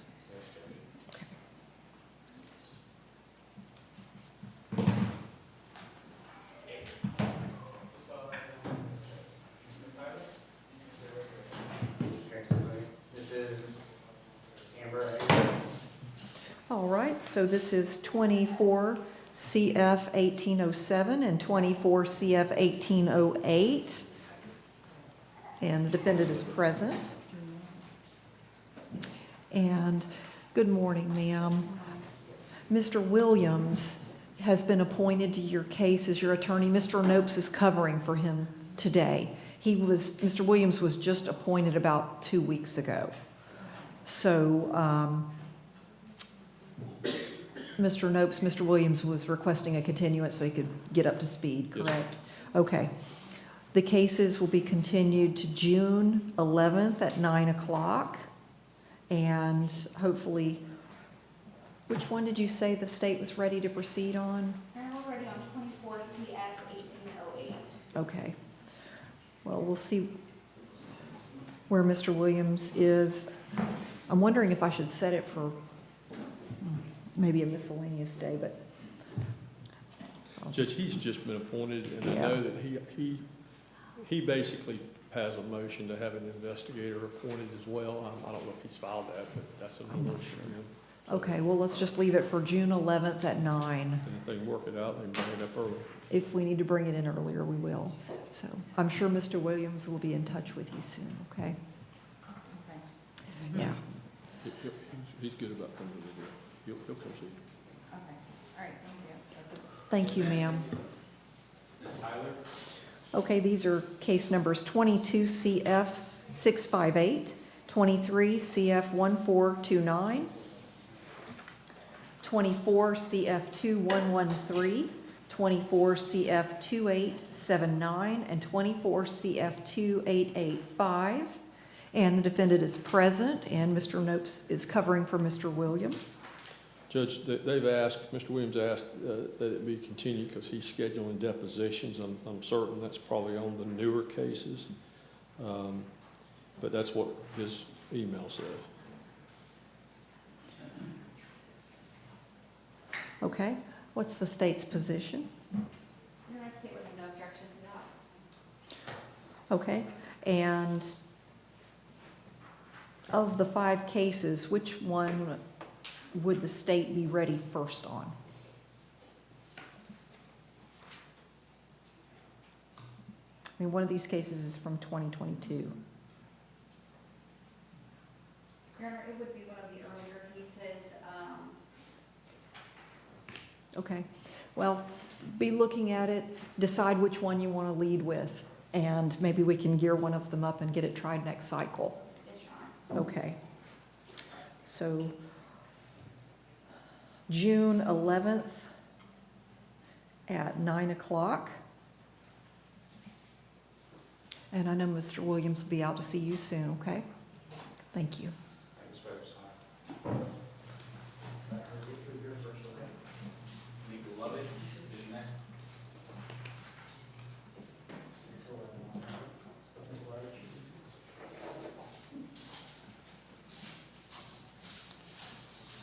Your Honor, Yes. Marty Nopes, on behalf of Charles Williams, he's asked me to cover. He's asking that it be set on the next pretrial docket. He's hoping that they'll be able to resolve it. This, well, let me announce the case numbers, 24 CF 970 and 24 CF 1387. And I believe these are involved in the RICO cases. So, sir, what happened earlier this morning? There are so many defendants and attorneys involved in a group of cases that at 8:30, or actually it was 9. I had them all gathered up and they discussed how the cases would proceed. And then we're bringing the cases out individually to go over it again.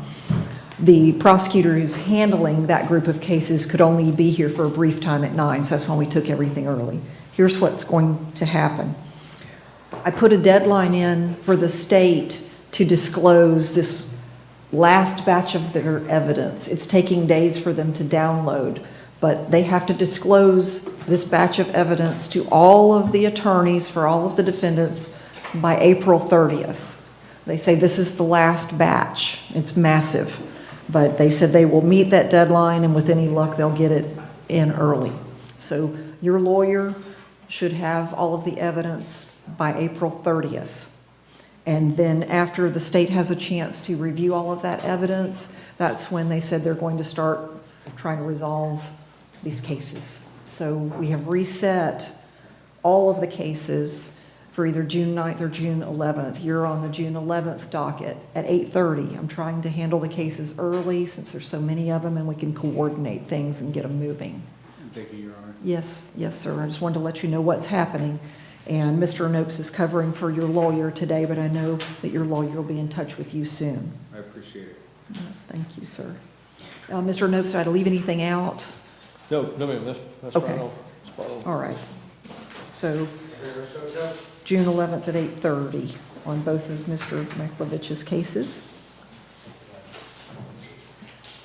All right, and Because I believe this is Julio's, Cesar Rivera Soto?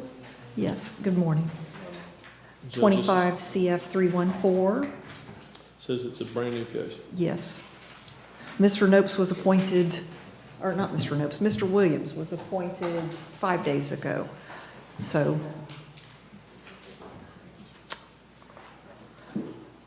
I'm guessing he's asking for a continuance since he's fresh on the case from 5 days ago. Yeah, he is. And it is a pretty new case.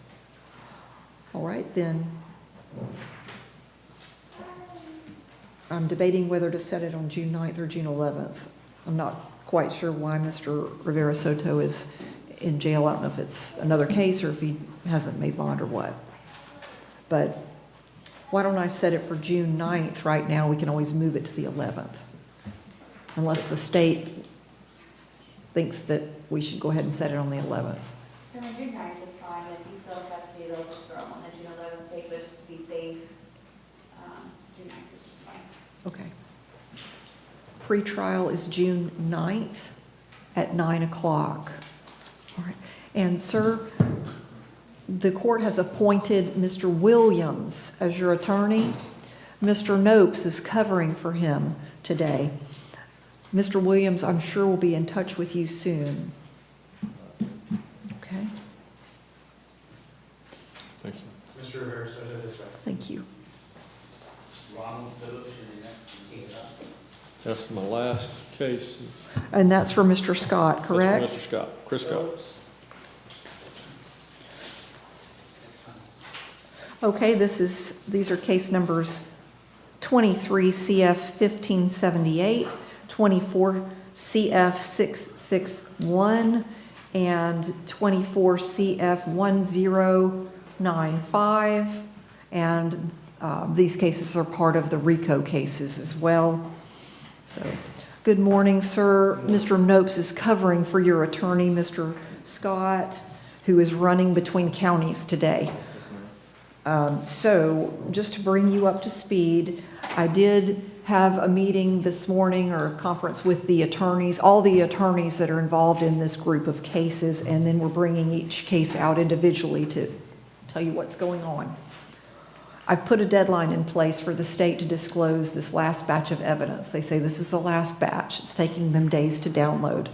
They have to disclose it to all of the defense attorneys in all of the related cases by April 30th. It's a massive amount of data.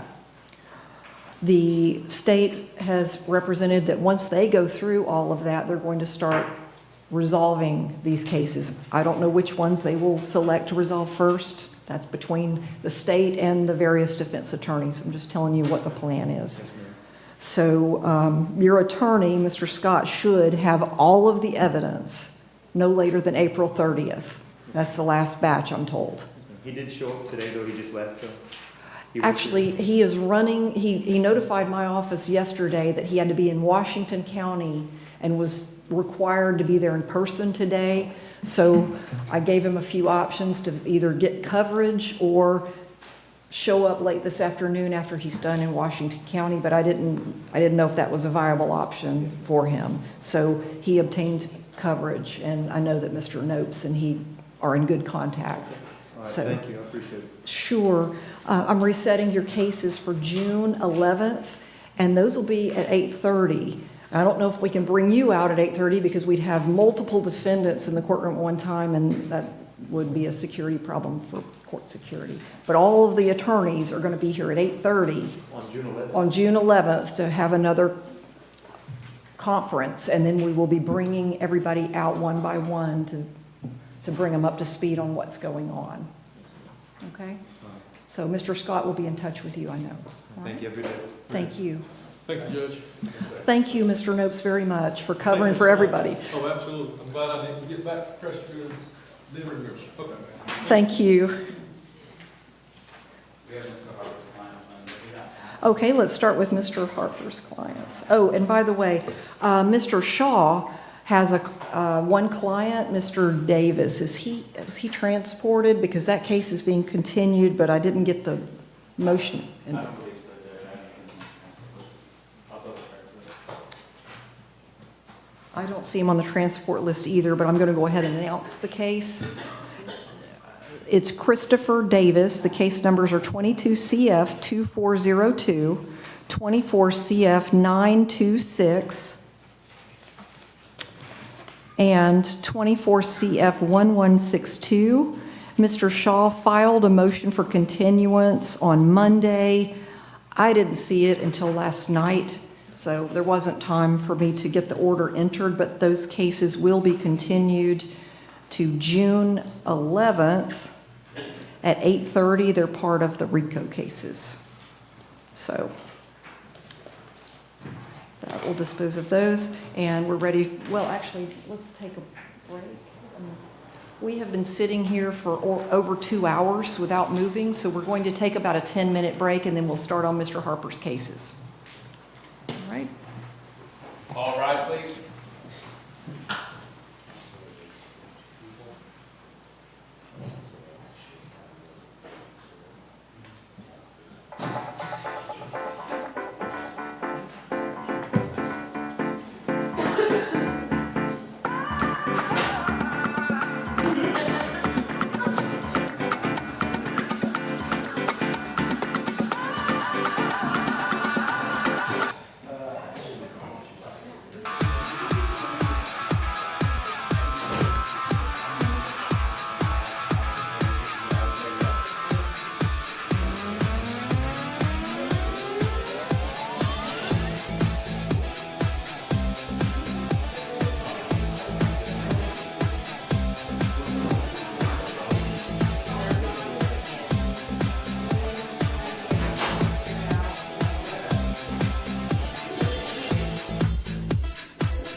This is Tiffany Woodham, State Farm's newest agent in Crestview.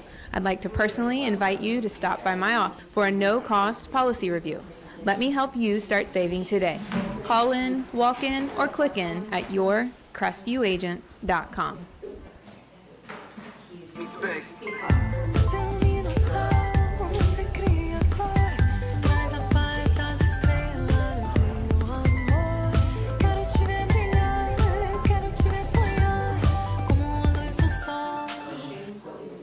Alex Barthay from the UPS store once again, and I wanted to let you know about our Sunday hours. We're open now 7 days a week. Normal hours that you've been expecting, but now we're open Saturday 10 to 4, Sunday 10 to 3, and it's both our Crestview, Fort Walton Beach, and Eglin Air Force Base locations. So you have things to do, go and do it. Just know the UPS store is going to be here. Again, Sundays 10 until 3 p.m. For years, I've proudly served Florida as a state trooper. During that time, I investigated over 1,000 car, motorcycle, and trucking crashes. My mission was simple, to help the victims. Now, as an injury attorney, I can do even more to help accidents. Hi, I'm attorney Coy Brown. If you've been injured in a car accident, I'd be honored to help you. Call or visit us at browninglawfirm.com.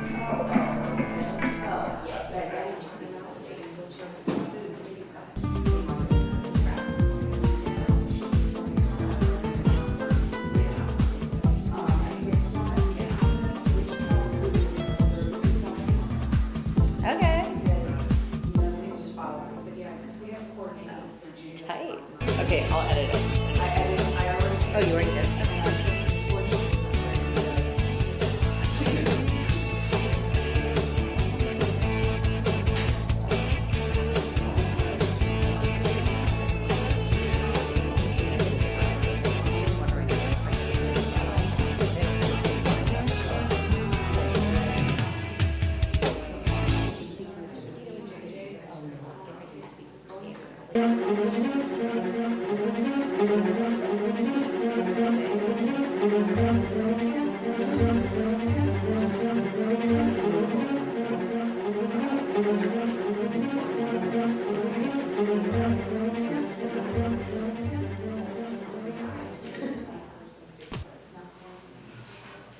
Hi, I'm Wanda Roberts. For the last 20 years, I've been helping the residents of Northwest Florida buy and sell their properties. My office is just 1 block south of the courthouse in historic downtown Crestview. Give us a call at 850-398-5389. Hi, I'm Michael Gilbert, defense attorney with Warrior Law. I represent those accused in Santa Rosa, Okaloosa, and Walton County. If you or anyone you know has been accused of a crime, give us a call. We can help.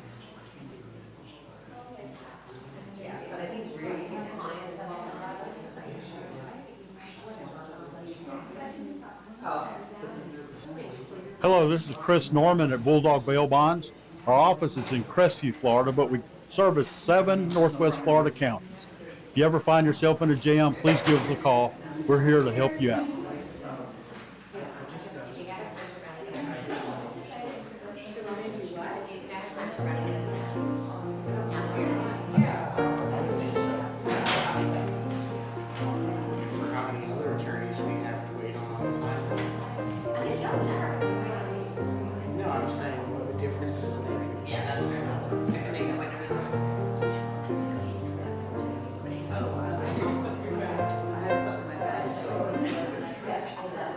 Congratulations, Crestview's very own Dixie Dan Powell of Powell Injury Law for your recent jury verdict of $11.5 million for your client from a death and injury against an inflatable amusement company. Recognized in 2017 as one of the top 100 civil trial lawyers in the state of Florida, and Dixie is AV preeminent rated. Dixie Dan Powell works tirelessly for his clients, as is evident by this extraordinary verdict. If you're taking your case to trial, be prepared. Contact Dixie Dan Powell and Powell Injury Law, 850-306-2667. Backroom Bakery Cafe is 2 blocks from the courthouse on Crestview's historic Main Street. We serve handmade pastries, espresso, and lunch items, and we're open Tuesday to Saturday from 7 a.m. to 4 p.m., serving lunch from 11 to 2. We hope to see you soon.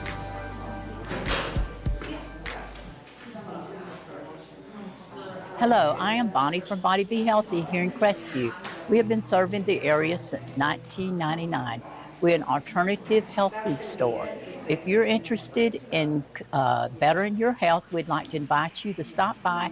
We're located in Court Plaza. Stop by and let us help you be healthy. I'm Amanda Gaskin with RICO Realty. Helping qualified heroes save money is my passion. When I help a hero buy or sell a home, they receive a check from Homes for Heroes. Check out amandasheroes.com for more information.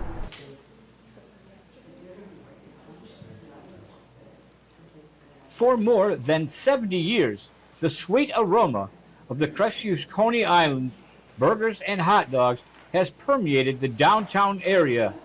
If you have not experienced the unique flavor of Crestview's Coney Island's burgers and hot dogs, then I encourage you to join us for lunch. Monday through Thursday from 10 a.m. till 3 p.m., Friday from 10 a.m. till 4 p.m., and Saturday from 10 a.m. till 2 p.m. We're located in historic downtown Crestview at 107 North Main Street. Call 850-683-1045. CQ Roofing, your hometown roofer since 1999.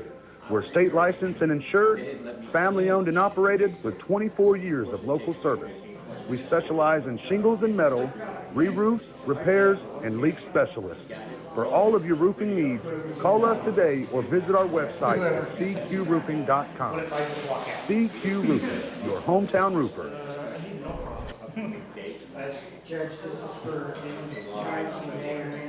Hey, I'm David at Family Vision of Crestview. We've been providing excellent optical service for Northwest Florida for over 34 years. Come in and let us take care of you.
This is Tiffany Woodham, State Farm's newest agent in Crestview.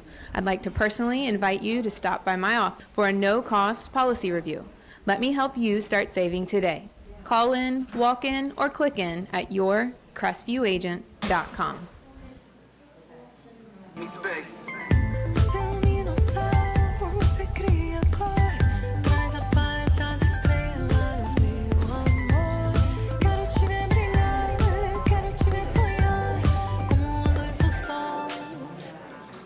Alex Barthay from the UPS store once again, and I wanted to let you know about our Sunday hours. We're open now 7 days a week. Normal hours that you've been expecting, but now we're open Saturday 10 to 4, Sunday 10 to 3, and that's both our Crestview, Fort Walton Beach, and Eglin Air Force Base locations. So you have things to do, go and do it. Just know the UPS store is going to be here. Again, Sundays 10 until 3 p.m. For years, I proudly served Florida as a state trooper. During that time, I investigated over 1,000 car, motorcycle, and trucking crashes. My mission was simple, to help the victims. Now, as an injury attorney, I can do even more to help accident victims. Hi, I'm attorney Coy Browning. If you've been injured in a car accident, I'd be honored to help you. Call or visit us at browninglawfirm.com.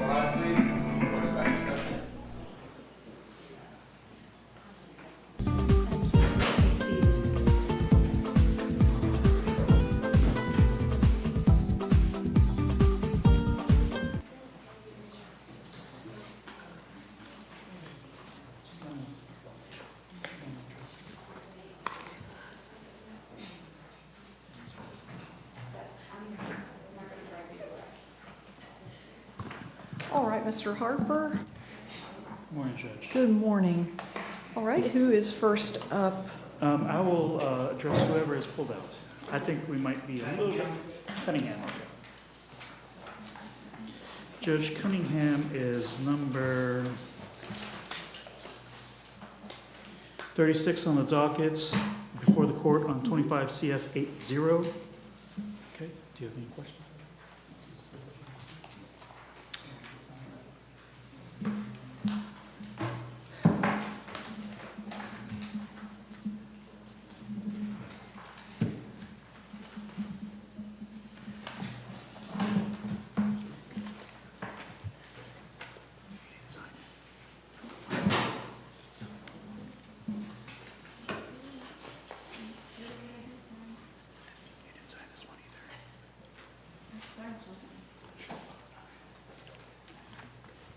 Judge Ruby Harper, on behalf of Glenn Cunningham, 25 CF 80. At this time, he's going to withdraw his previously entered plea and enter a plea of no contest. This will be a withhold of adjudication. He'll be placed on 18 months of probation, $515 in court costs, $150 cost of defense. He needs to attend and complete an anger management class, have no contact with the victim, Bobby Cox, and reserve on the issue of restitution for 180 days. If I may approach, Judge. Yes, thank you. Thank you so much.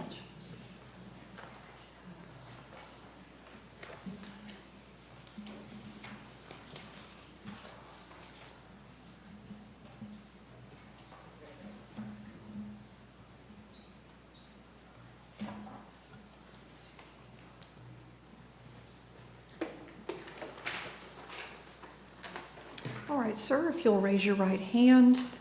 Do you swear or affirm the testimony you're about to give will be the truth? If so, say I do. Yes, ma'am. Thank you. You can put your hand down if you'll state your name for me. Glenn Michael Cunningham. Thank you, sir. I'm Judge Clark. It's nice to see you this morning. You're here in case 25 CF 80 on one count of criminal mischief greater than $1,000. That's a third-degree felony. Have you had a chance to talk to your lawyer about that charge and any possible defenses? Yes, Your Honor. Did you discuss the plea agreement with your lawyer? Yes, Your Honor. Did you read and sign the agreement? Yes, Your Honor. And is that your signature at the top of the back page? It is, Your Honor. Do you understand the rights that you give up when you enter a plea? I do.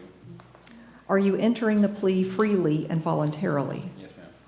Has anybody promised you anything other than what's in the agreement? No. Is anybody forcing you or threatening you to make you enter a plea? No. Are you happy with the services of your lawyer? Yes, ma'am. Have you had any drugs, alcohol, medicine, or any substance in the last 24 hours that would affect your ability to understand what's happening? No, Your Honor. I have a score sheet that shows 11.2 total sentence points. Any objections? No objections. All right. Any DNA? Not to my knowledge, Judge. I do find a sufficient factual basis based on the arrest report. And sir, do you understand that if you're not a U.S. citizen, the plea will subject you to deportation? Yes, ma'am. How do you plead to count one? No contest. I accept your plea. I find it was freely and voluntarily entered. And in accordance with your plea agreement, there will be a withhold of adjudication, and you'll be placed on probation for 18 months. And let me verify the cost. Is it $515? Okay, thank you. $515 in court costs, $150 cost of defense. That includes the application fee. You must successfully complete an anger management class. You may have no contact with Bobby Cox, and the court will reserve jurisdiction to consider the issue of restitution for 180 days. So what that means is the state has 180 days to figure out and bring it before the court the issue of whether there will be restitution imposed. And if you and your attorney disagree with whatever the state is proposing, we'll have a hearing on it. Okay? Did I leave anything out, Mr. Harper? No, ma'am. Okay. And we do have somebody from probation here. Thank you. So, sir, is this the only thing holding you in jail? Yes, ma'am. Okay, you should get out today. I don't know what time. So let me ask probation what they want you to do for checking in. You can just he can report as early as tomorrow or whenever he gets out of jail, just report immediately to the probation office. Okay, so if you get out today in time to get to the probation office in Fort Walton, do you live in the south end of the county? I live in Fort Walton, yes. Okay, if you can get there today before 5 o'clock, I just don't know when you're going to get back up to Crestview and get out. It's unlikely you'll get there before 5. But if you do, go check in today. If not, be there first thing in the morning prior to 9 o'clock, okay? And sir, you have 30 days to appeal the judgment and sentence of the court. If you cannot afford a lawyer, I'll appoint one for you. Good luck to you. Thank you, Your Honor. Thank you.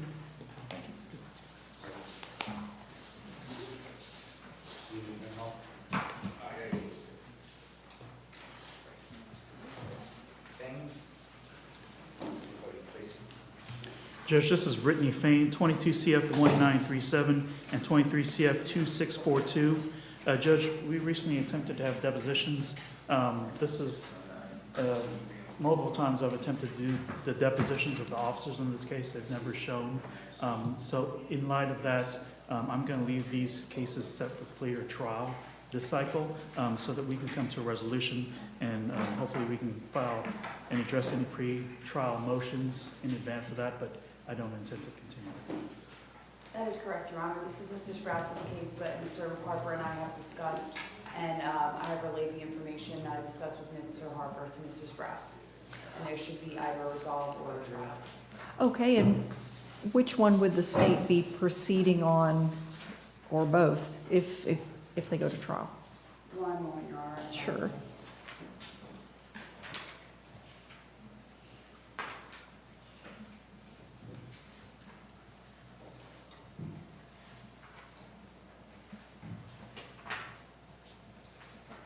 Your Honor, I believe it'll be the charge with the trafficking.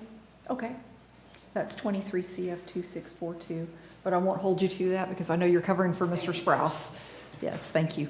So we will set the cases for docket day, which is Monday, April 21st at 9 o'clock, plea or trial, and that would be the last day that I would accept a negotiated resolution, but I know, Mr. Harper, you'll be in touch with Mr. Sprouse, and then we will get back together on Monday and y'all can decide how to proceed. Okay? Thank you, sir. Thank you. Next week, Flores.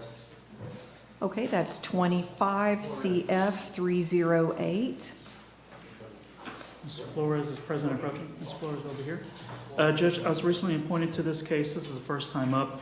Given the nature of this particular type of charge, I would ask for a full cycle continuance. I'm going to need to do depositions in this manner. Yes, okay. Any objection from the state? No objection, Your Honor. Okay. That would be, Mr. Harper, should I set the case on June 9th or June 11th?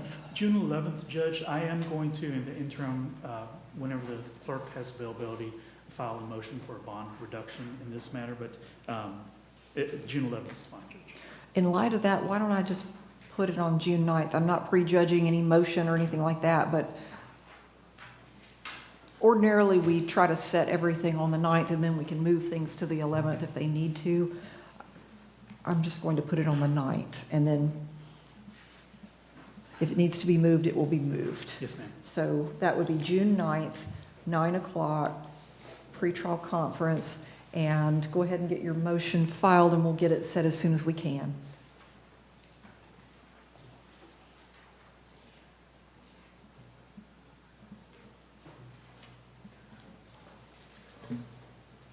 Thank you, sir. Judge, this is Zachariah Freeland. Okay. He's number 39 on the dockets, 24 CF 514, 24 CF 533, and 24 CF 701. We had depositions last month. During the course of that deposition, it became clear that there was an additional witness that was relevant, that was not previously listed, a confidential informant. So we've got that deposition scheduled, I think, in May. So I'd ask for a full cycle continuance. Any objection from the state? No objection, Your Honor. All right. We will set all of the cases for June 11th at 9 o'clock. And state, Yes, Your Honor. there are 3 cases. Would the state be ready to proceed on one of them next cycle? Yes, Your Honor. It will be the case with the drug trafficking. Oh, that's 24 CF 533. That is correct, Your Honor. Okay, so I know you have to depose this additional witness. Hopefully, well, is it scheduled already, or are you just trying to? I think it's scheduled for the 11th. It's with Mr. Sprouse. Okay. Well, hopefully this will be the last time up for at least one of these cases, and we can go ahead and get one of them tried if need be.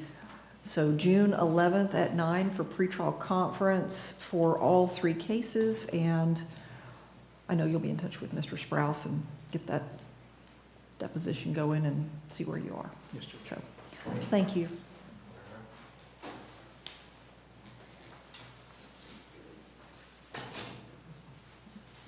Judge, I believe this is Freddie Herrera, and he's an interpreter.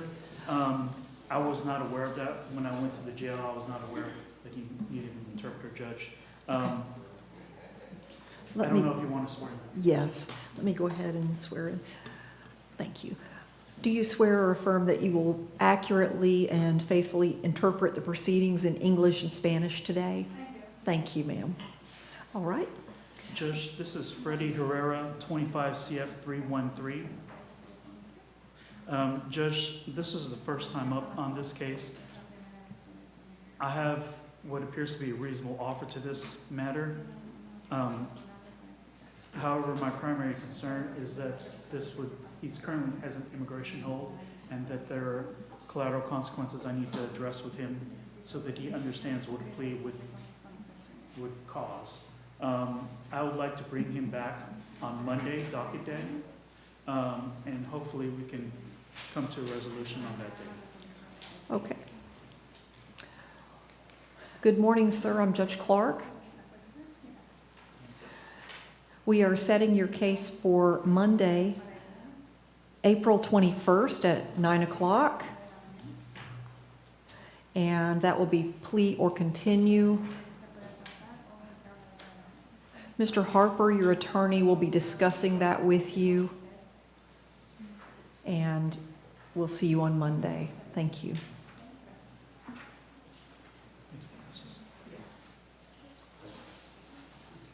Next will be Athlon.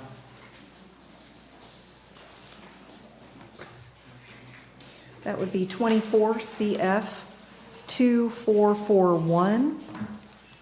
Yes, Judge. With respect to this particular case, Judge, I would ask for continuance in light of the fact that he's got 2 additional cases in Crestview. Those are currently with the public defender in Crestview. I'm anticipating that they will be withdrawing, and I'm anticipating that there will be a motion transferred to this division. Those things haven't happened yet, but I'd ask to continue this a full cycle so I can get a global offer on all those cases. Any objection from the state? No, Your Honor, the state will follow the appropriate motions to get both cases transferred down here. The case numbers are 25 CF 302 and 25 CF 654, if my notes are correct. So, sure. And I will go ahead and grant the continuance at the defense's request to June 11th at 9 o'clock. And assuming those cases are transferred, then of course they would be set at the same time so we could address all 3 simultaneously. Yes, ma'am. All right, thank you. Next is Brewer.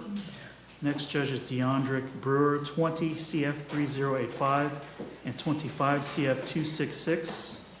Okay. Is this the what you want to do?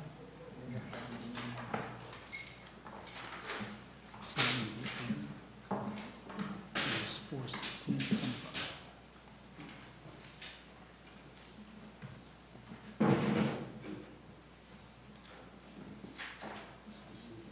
416. Judge Rudy Harper, on behalf of Mr. Brewer, he's before the court on 20 CF 3085 and 25 CF 266. At this time, he's going to withdraw his previously entered pleas and enter a plea of no contest. This will be an adjudication of guilt.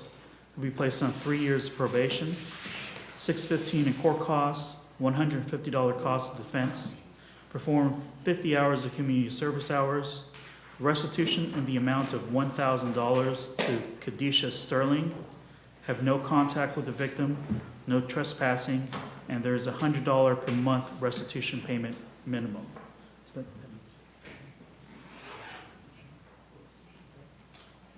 Your Honor, if I may approach? Yes, thank you. Thank you so much.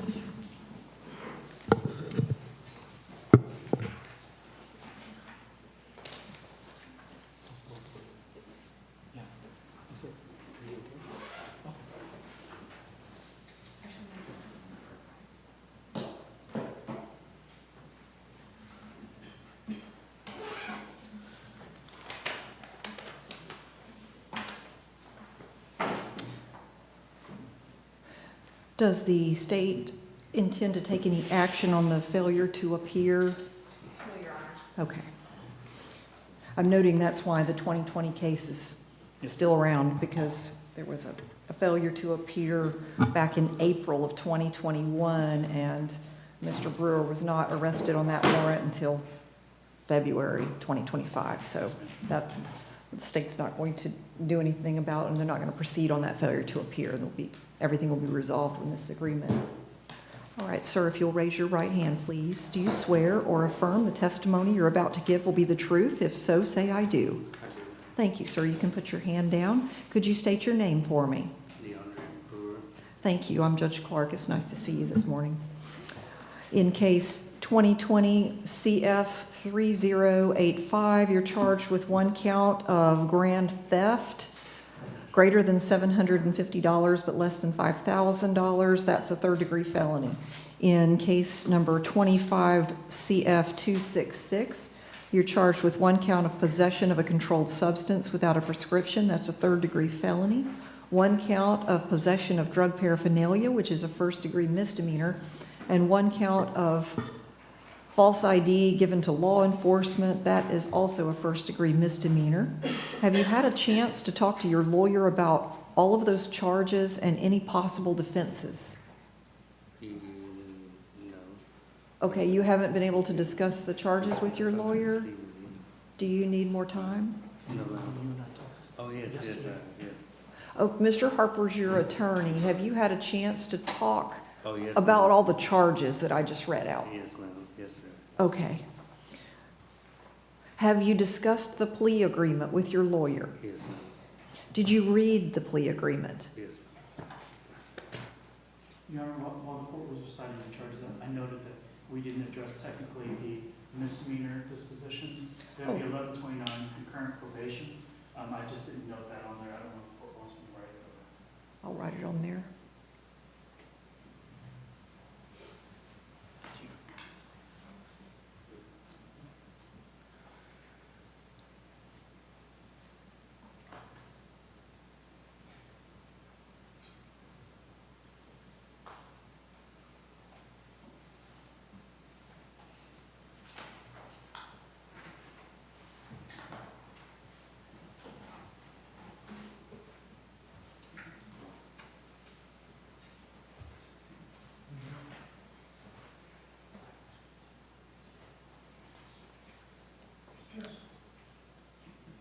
Let me make sure that we've got the right court cost. I've got 615, but seems like there might be costs on one of the other, that might be on the one case.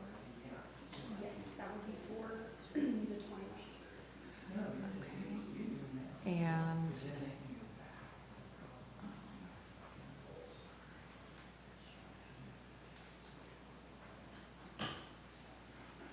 what are the costs on the 2020 case? And would that be $100 for the?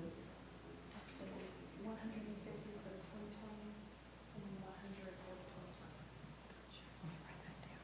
615 plus 100 on the 2025 case. And then on the 2020 CF 3085, 515 plus 150. Okay, thank you.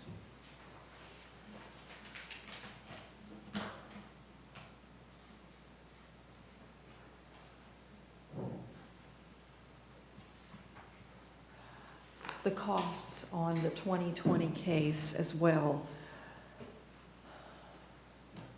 So I haven't taken your plea. I'm just going to read this out and make sure that you're still wanting to go with this agreement. The costs are on the 2025 case are $615 in court costs plus $100 cost of defense. And then on the 2020 case, $515 in court costs plus $150 cost of defense. That includes the $50 application fee.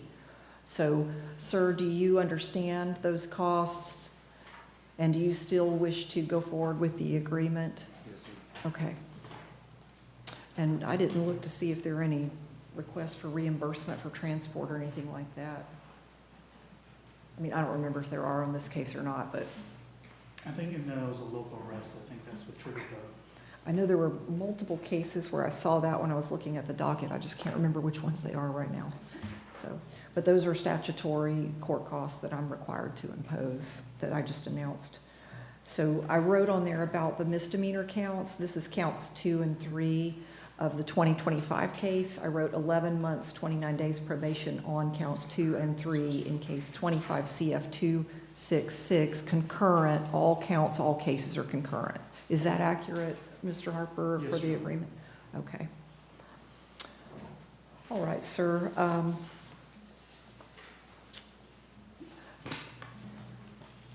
Do you understand the terms of the agreement that your lawyer announced and then I just announced some of them too? Yes, ma'am. Okay. Do you have any questions about anything that your lawyer has said or that I've said so far? No, ma'am. Okay. And is this your signature on the next to the last page of the agreement? Yes. Okay. Do you understand the rights that you give up when you enter a plea? Yes.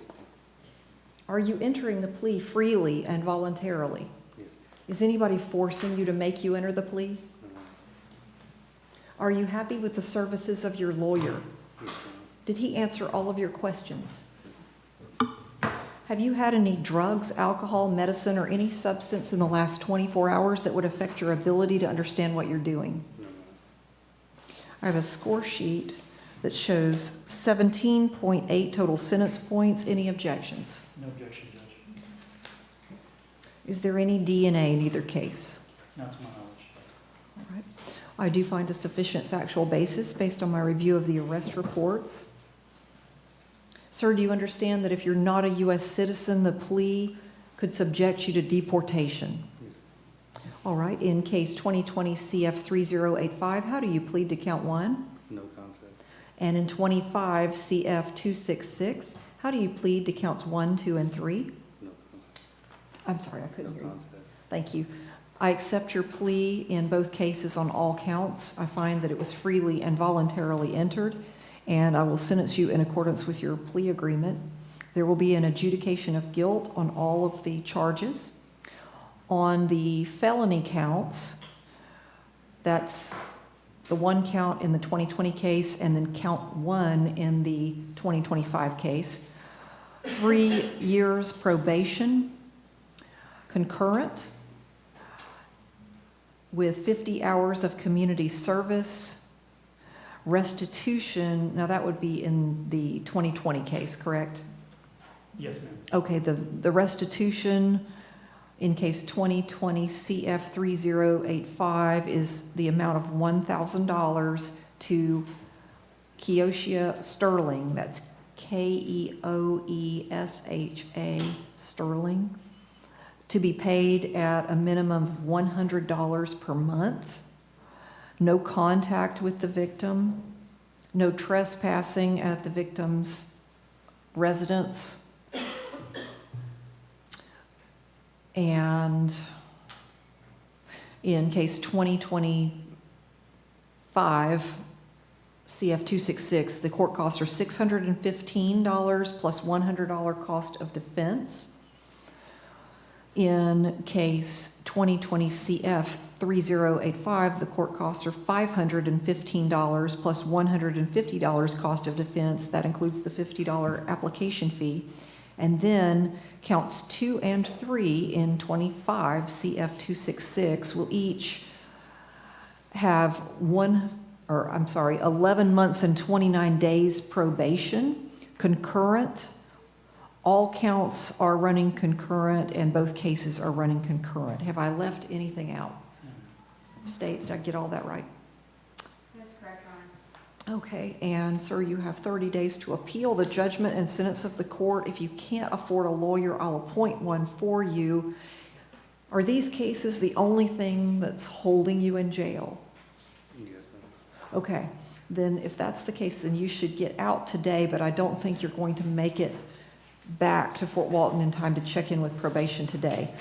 So I'm going to require you to check in prior to 9 o'clock in the morning with probation. That's assuming you get out today. If for some reason you don't get out today, whenever you do get out, you must go to probation and report immediately. If you can make it there before 5 on whatever day you get out, then get there before 5. If not, first thing in the morning, whenever you get out, okay, the day after. All right. Good luck to you. Thank you. Thank you.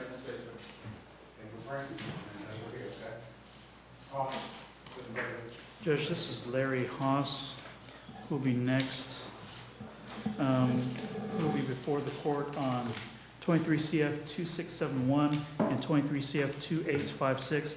Judge, we had depositions last month, and those were the final depositions that are necessary. I'm going to be filing a motion. I would ask for one last continuance. We'll be ready for a plea or trial next cycle.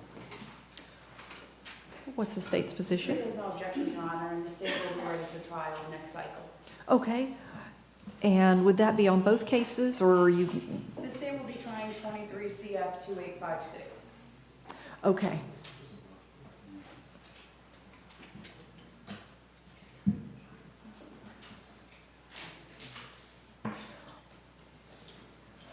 All right, this will be last continuance. So, Mr. Haas, just 1 second, you might want to hear this. Last continuance. So that means you're going to trial next cycle, that's in June, if the cases are not resolved. So your attorney's going to file a motion. Mr. Harper? And I'll try to get that set as soon as possible, Judge. Do you think it would be a lengthy motion where we need several hours? No, ma'am. I think that it should be, I'll get that filed within either this week or early next week, and I'll contact you, Jay, about a special hearing date. Okay. All right. Time is scarce, so I'm just try to give her the best you can estimate of time needed, and we'll try to get you in as soon as we can. So June 11th at 9 o'clock on both cases, and then a motion is coming. State, if you could relay the current offer, if you have it available. The current offer is 20 years Department of Corrections, Your Honor, with the applicable fines for each trafficking charge. Okay. Thank you. All right, see you in June, sir, if not before. Thank you, Mr. Harper. Irish to the podium. Judge, this is Cody Irish, 24 CF 2174, 24 CF 2175. Is that what you want to do?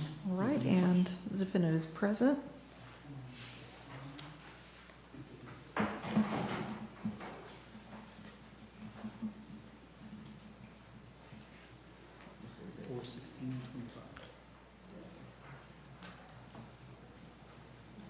So you have court costs on both of your cases.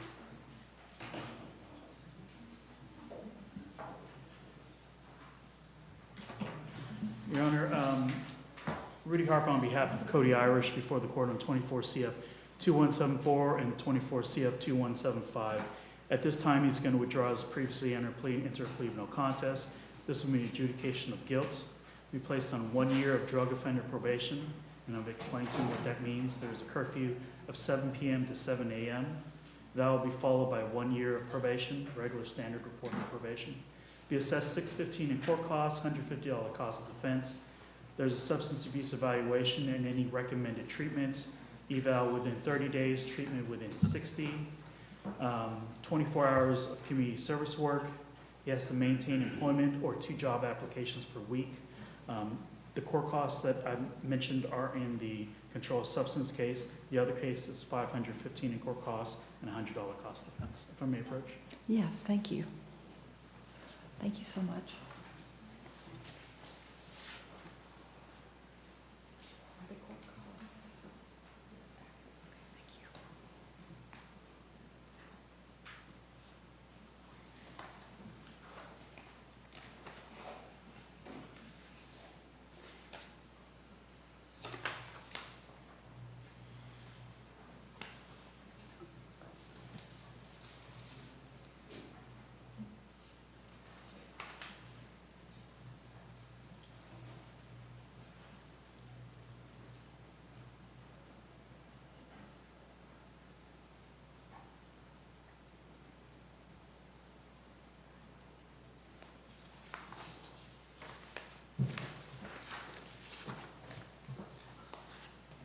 All right, sir, if you'll raise your right hand, please.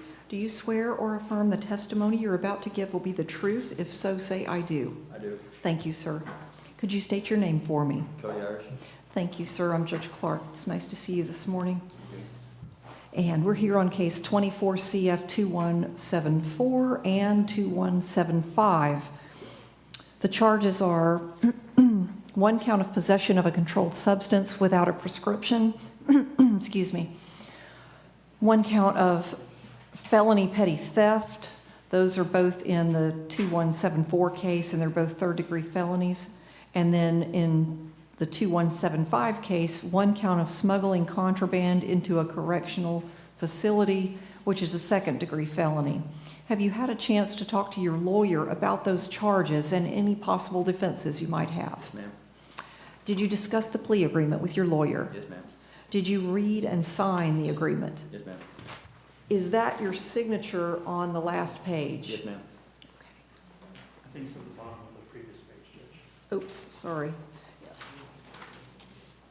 Is that your signature? Thank you. Thanks for that, Mr. Harper. It was hard to read. My signature's bad. Well, so is mine. Sir, do you understand the rights that you give up when you enter a plea? Yes, ma'am. Are you entering the plea freely and voluntarily? Yes, ma'am. Is anybody forcing you or threatening you? No, ma'am. Has anybody promised you anything other than what your attorney announced and what's showing on this agreement? No, ma'am. Are you satisfied with the services of your lawyer? Yes, ma'am. Did he answer all of your questions? Yes, ma'am. Have you had any drugs, alcohol, medicine, or anything like that in the last 24 hours that would affect your ability to understand what you're doing? No, ma'am. I have a score sheet that shows 40.1 total sentence points. Any objections or corrections? No, ma'am. All right. Sir, you're very close to scoring prison. Yes, ma'am. I cannot stress this enough to take probation very, very seriously, because if you have a violation, you could be facing prison. Okay? You already know that, I'm sure, but I just have to point that out to you, that this is a precarious situation. I know you will take it very seriously. Is there any DNA in either case? Not to my knowledge, Judge. I do find a sufficient factual basis based on my review of the arrest reports. Sir, do you understand that an adjudication of guilt on the possession of a controlled substance charge is probably going to result in a driver's license suspension, mandatory by statute? Yes, ma'am. Okay. Sir, do you understand if you're not a U.S. citizen, the plea could subject you to deportation? Yes, ma'am. All right. How do you plead to counts 1 and 2 in case ending in 2174 and count 1 in the case ending in 2175? No problems. I accept your plea. I find it was freely and voluntarily entered, and in accordance with your agreement, there will be an adjudication of guilt on all of the charges, and you will be placed on drug offender probation for 1 year, or the first year rather, and that involves a curfew and all sorts of terms and conditions that probation will discuss with you. And you'll have to undergo a substance abuse evaluation and successfully complete any recommended treatment. You must do that evaluation within 30 days and start the treatment within the first 60 days. You must also complete 24 hours of community service work, and you must maintain employment or submit 2 job applications a week.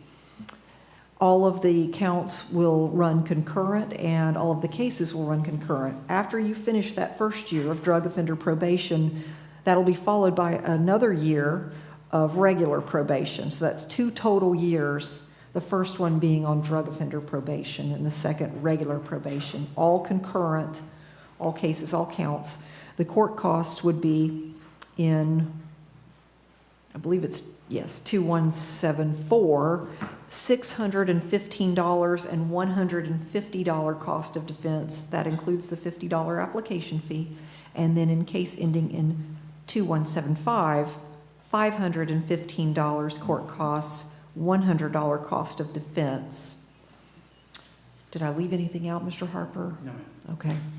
Sir, you have 30 days to appeal the judgment and sentence of the court. If you can't afford a lawyer, I'll appoint one for you. Is this the only thing holding you in jail? Okay, then you should get out today. I just don't know when. So it's probably unlikely you can make it to probation to check in this afternoon. So I'm going to require you to check in prior to 9 o'clock in the morning. Okay? Good luck to you, sir. Thank you.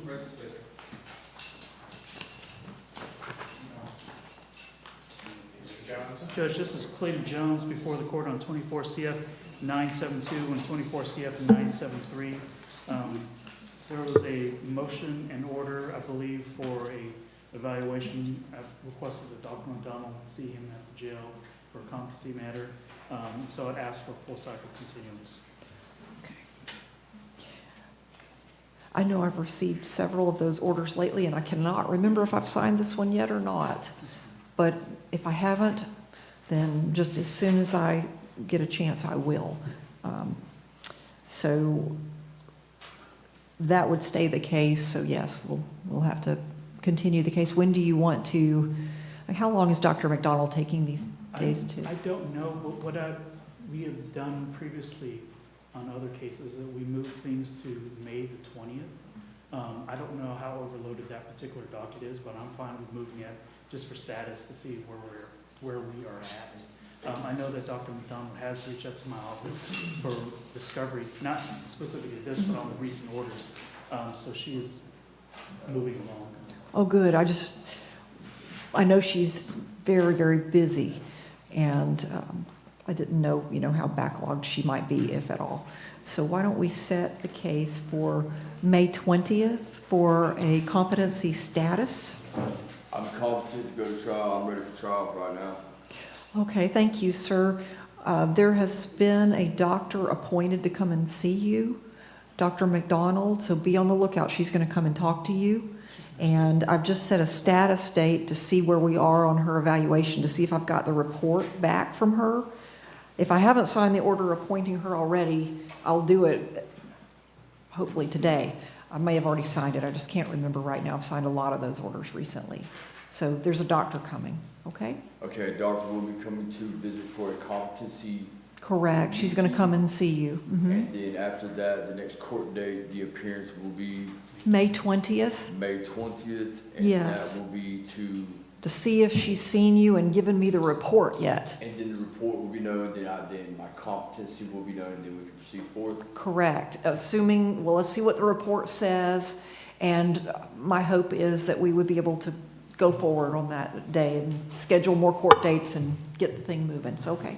Also, and I would like to make it known that I believe it's an overcharge. I'll straight up simply say this: it's an overcharge. It's not an armed burglary. It's an 810-2-1A, not an 810-2-2B. And I'm gonna throw this out there: it's a petty theft burglary. It's not. I wasn't. Okay, wait just a second. I wouldn't talk about the facts. I'm just throwing this out there. Won't make any difference today. I'm not trying to insult you. I'm just saying the state's not gonna do anything with that today. I'm just letting it be known. I'm ready to go to trial with everything being known. I'm not gonna play no games. I'm not gonna steer the lie. The man, all the evidence is brought forth. It's a petty theft.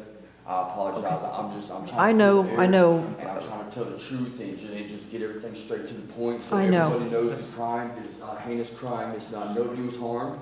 Understood. Yes, sir. Dr. McDonald's going to come and talk to you. Okay. But you're being recorded right now, and there are 3 prosecutors sitting there listening, and so please don't discuss the facts. That might hurt your case. But I didn't admit guilt. Okay. I was just saying with everything being known. Yeah. Okay. Thank you. I'll see you in May. May 20th. May 20th. Or after that. Yes. Okay. See you May 20th. I like to say one thing too.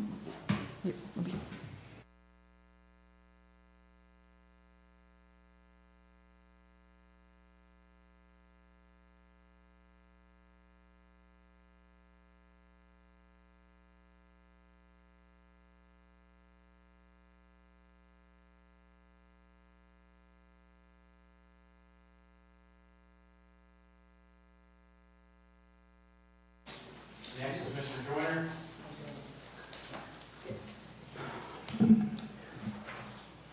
Judge, Next is Larry Joyner, 24 CF 895 and 24 CF 1000. Judge, we had depositions last month. Those are the last depositions. We did that in conjunction with co-defendants counsel. And based on that, both co-defendants counsel and I will be filing some motions based on that deposition. So I'd ask for one more continuance. This will be the last continuance, and we'll be ready for a clear trial next cycle. What is the state's position? No objection, Your Honor. All right. We'll be ready for trial next cycle. Okay, so this is the last continuance. And who is the co-defendant, just so I can keep a note? Copeland, was her first name? Catherine. Okay, let me write that down. And she is represented by Mr. Garrett. Okay.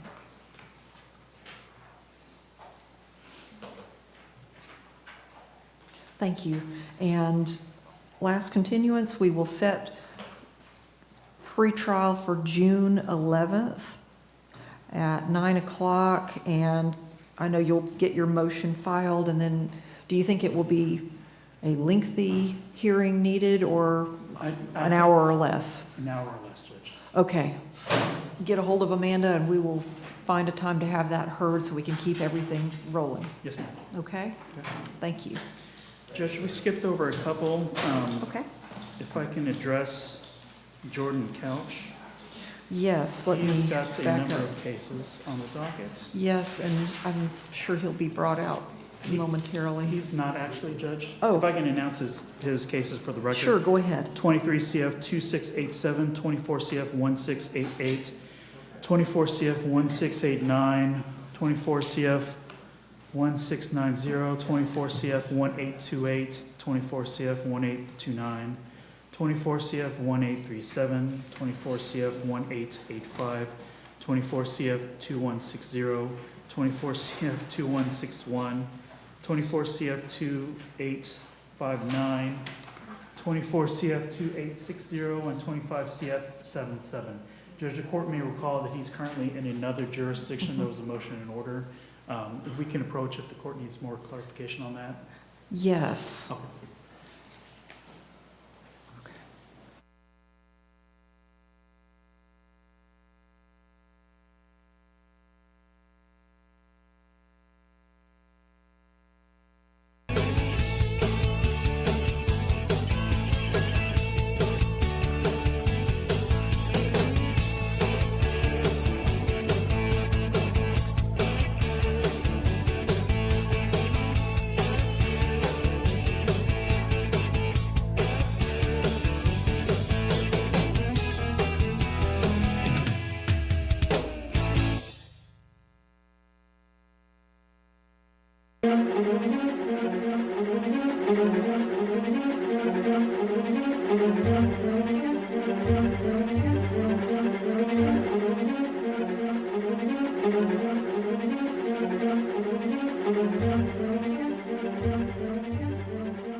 Hi, I'm Wanda Roberts. For the last 20 years, I've been helping the residents of Northwest Florida buy and sell their properties.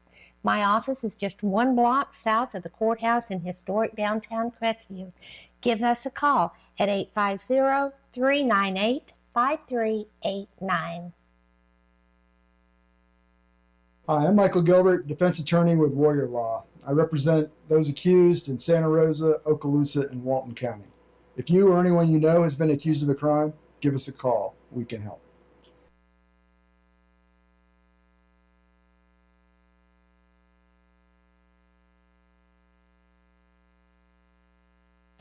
All right, Mr. Hello, this is Chris Norman at Bulldog Bail Bonds. Our office is in Crestview, Florida, but we service 7 Northwest Florida We are counties. going to If you ever set find yourself in a those jam, for please give us a call. May We're here to help you 20th. out. At 9 o'clock for a hopeful resolution. Hopeful plea, I'm just gonna write down. And he will need to be transported. I believe he's in jail elsewhere, so Yes, ma'am. he'll be transported. If you'll send me an order, I'll be happy to sign it. Yes, ma'am. And the last remaining case is Charles Craig, number 35 on the docket, 23 CF 619. He was not transported due to Congratulations, issues. If the Crestview's court needs very own clarification on that, Dixie I can Dan go for it. Powell of Powell He's Injury Law wheelchair-bound. for your There are a recent number jury of verdict of medical issues pertaining to $11.5 him. million for your We've done client depositions from in a this death matter. and injury If against we can an leave him inflatable set for your amusement trial, company. bring him back Recognized in docket day. 2017 as one of the top 100 civil trial lawyers in the state of Florida, and Dixie is AV preeminent rated. I've conveyed Dixie a Dan counteroffer Powell to the works state, tirelessly for his clients, taking into as is account some of evident those issues. by this extraordinary verdict. I'm hopeful that we can If come you're to a taking resolution, your case to Judge. trial, be prepared. Contact Dixie Dan Powell and Powell If Injury not, Law. it's clear trial, so 850-306-2667. Okay, and defense will be ready? Yes, ma'am. Back Home Bakery Cafe is 2 blocks from the courthouse on Crestview's historic And Main April Street. We serve 21st handmade at pastries, 9 o'clock, espresso, Plea and lunch in items. Ohio. And we're open Tuesday to Saturday from 7 a.m. to 4 p.m. We'll see you then. Thank you, Judge. That's all I have today. Thank you very much, Mr. Harper. Thank you, Judge. Judge, next we have a couple of no attorneys with PCS standby. First will be. Well, wait just 1 second on that. Yes, Judge. Mr. Medina, I know you're standby counsel on one case in particular. Do you want to take that now or later? I think for transport reasons, it's better for the jail if they can deal with Mr. Brewster and Mr. Chapman now. The PD is appointed as primary counsel for Chapman. Brewster is for just standby, so I was going to remain seated. I think it's better for transport if they come now, but Okay. whatever the court wishes. Is that better for transport? Okay, well then let's go ahead and why don't we take Mr. Chapman first, or, well, that's Ms. Farkas's case. I'm handling Chapman. I've had a long relationship, so even though it shows Chapman, I don't think we can change it in the clerk's system, but I'm continuing to handle Chapman. Okay. Even though the alphabet changed. Okay, then If let's. we could change it to have Medina instead of Farkas for Chapman, that'd be great, but I don't think the system allows that. You just have to file a notice of Oh, appearance, okay. and then it'll be updated. All right, thank you. Okay, so Mr. Chapman his case numbers are 23 CF 917 and 25 CF 284. And then there's also a traffic case that goes along with them, and it's 23 TR 4923. Good morning, sir. Your Honor, Steve Medina for Mr. Chapman. The court may be aware that there was a previous finding of lack of competency with directions for out-of-custody restoration. Given a recent experience in another similar case, the Public Defender's Office has proactively requested Dr. McDonald to update his competency report. I've been in contact with her. I don't know how many weeks it will take for her to complete that, but I know that she'll do her best, and she was the person who has intimate knowledge of his prior medical situation, mental health situation, so it would be efficient for her to perform the update. Okay, do you need an order from me? I'm happy to have the court order. We didn't, basically this was one where we wanted to just rush it, and if we have a court order, then that would basically supersede the public defender's request. So we're happy to have a court order, but we're taking care of it either way. Then I will let you go ahead and take care of it through your process. I just didn't know if you had to have one from me. Only in the sense that it then is paid for by the court, and it's probably the court's responsibility, but so I don't want to say anything other than that we're taking care of it as it stands. Okay, well, if you need me to sign an order, send me one. Thank you. Okay. And I don't know how long that will take. I know that Dr. McDonald is aware of it and will do everything possible, but it sometimes takes a little time. Well, do you want to set the cases for May 20th? I think, yes, if we could do May instead of June, hopefully we get a decision made by then.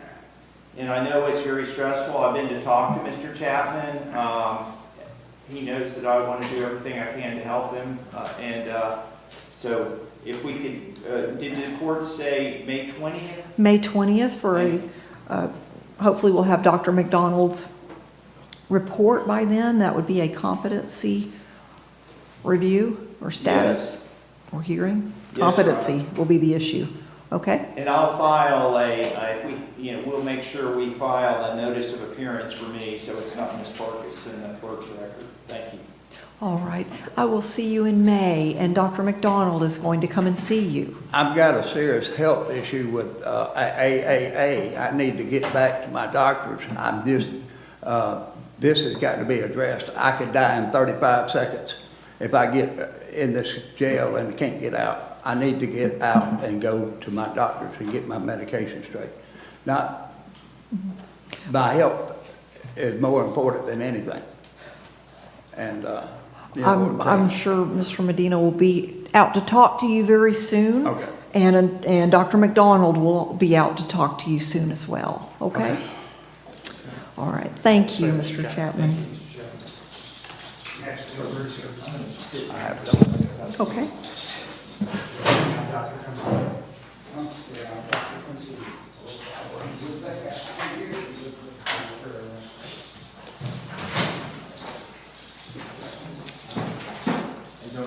Good morning, Mr. Brewster. I'm going to call out your case numbers, okay? So our record's clear. 24 CF 1650, 24 CF 1651, and 24 CF 1862. And if you'll just state your name so that we have a record that you're here. Stephen Brewster. Thank you, sir. You're here for a pretrial conference, and I know that we were just in court last week, and where do we stand on discovery and? Here, I was putting that together actually late last night, all of the documents from Mr. Brewster. I am still splicing through. There's parts of the victim's social, driver's license number that I'm actively redacting. I would say I'm about 90% of the way finished, and we'll have it out either in the mail or I'll have it sent to my Crestview office and hand deliver it to the jail easily by the end of this week. He should have it. I'm also in contact with the jail as far as the evidence.com, how to access that. We've been in contact, or are contacting Major McDaniel regarding that. So it's in the works, it's ongoing. But as far as the paper copy of everything, he will have the paper copy of his discovery by the end of this week. Great. Would that be on all three cases? Yes, Your Honor. Okay. That's why it took me a little long to go Yeah. and redact everything, because it's multiple cases. Okay. Judge, Yes. I'd like to object also to, I'd like the court to take judicial notice that the 9/12/24 competency hearing doesn't exist. Again, this is, Sir, I we have. reviewed the court video, and the court video was an arraignment for the misdemeanors. There is no competency hearing initially. We've been over this. We're not going to retread that issue today. Let's move forward. We're trying to get you the discovery, or the state is. She's making arrangements to get you the paper copy so you can read it, and so that you can watch the videos. Right, but this is the court refusing to acknowledge facts, that there's a competency hearing that don't exist on 9/12/24. Sir, So I hear what you're saying. I would like to recuse you then. I'm filing Sir. a motion to recuse you because you're refusing, you're abusing your discretion right now. All right. Just file that motion in writing. Yes, ma'am. Okay, thank you. Thank you. So when would we like to set your next court date? Here are your options. You can have, well, you don't have any pending motions at the moment. So actually, it looks like June 11th would be your next court date. It would be another double enhancement, that's what it would be. June 11th at 9 o'clock for pretrial conference. That's your next court date, All right. okay? All right, thank you. Thank you, Mr. Brewster. 28 million for you.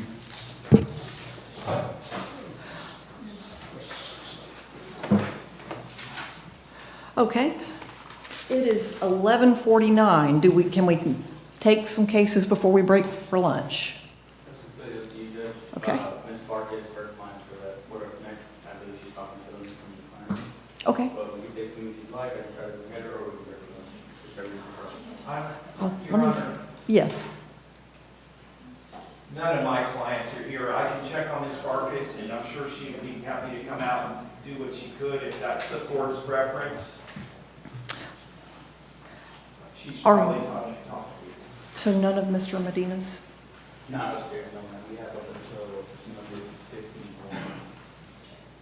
Oh. We don't even have all of Ms. Parker's in. Oh, okay.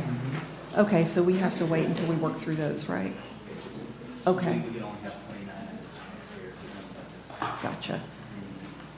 Okay, well, if Ms. Farkas is talking to people, then we could take an early lunch so that we don't interrupt her, because it's only her clients who are upstairs ready to go right now anyway. So I'd have to pull her out of a meeting with one of her clients to start taking other ones. So I'm inclined to go ahead and break for lunch early and come back at, say, 1 o'clock. Does that work for everybody? Okay, we will be in recess for lunch and we will come back at 1. Thank you all. All rise, please.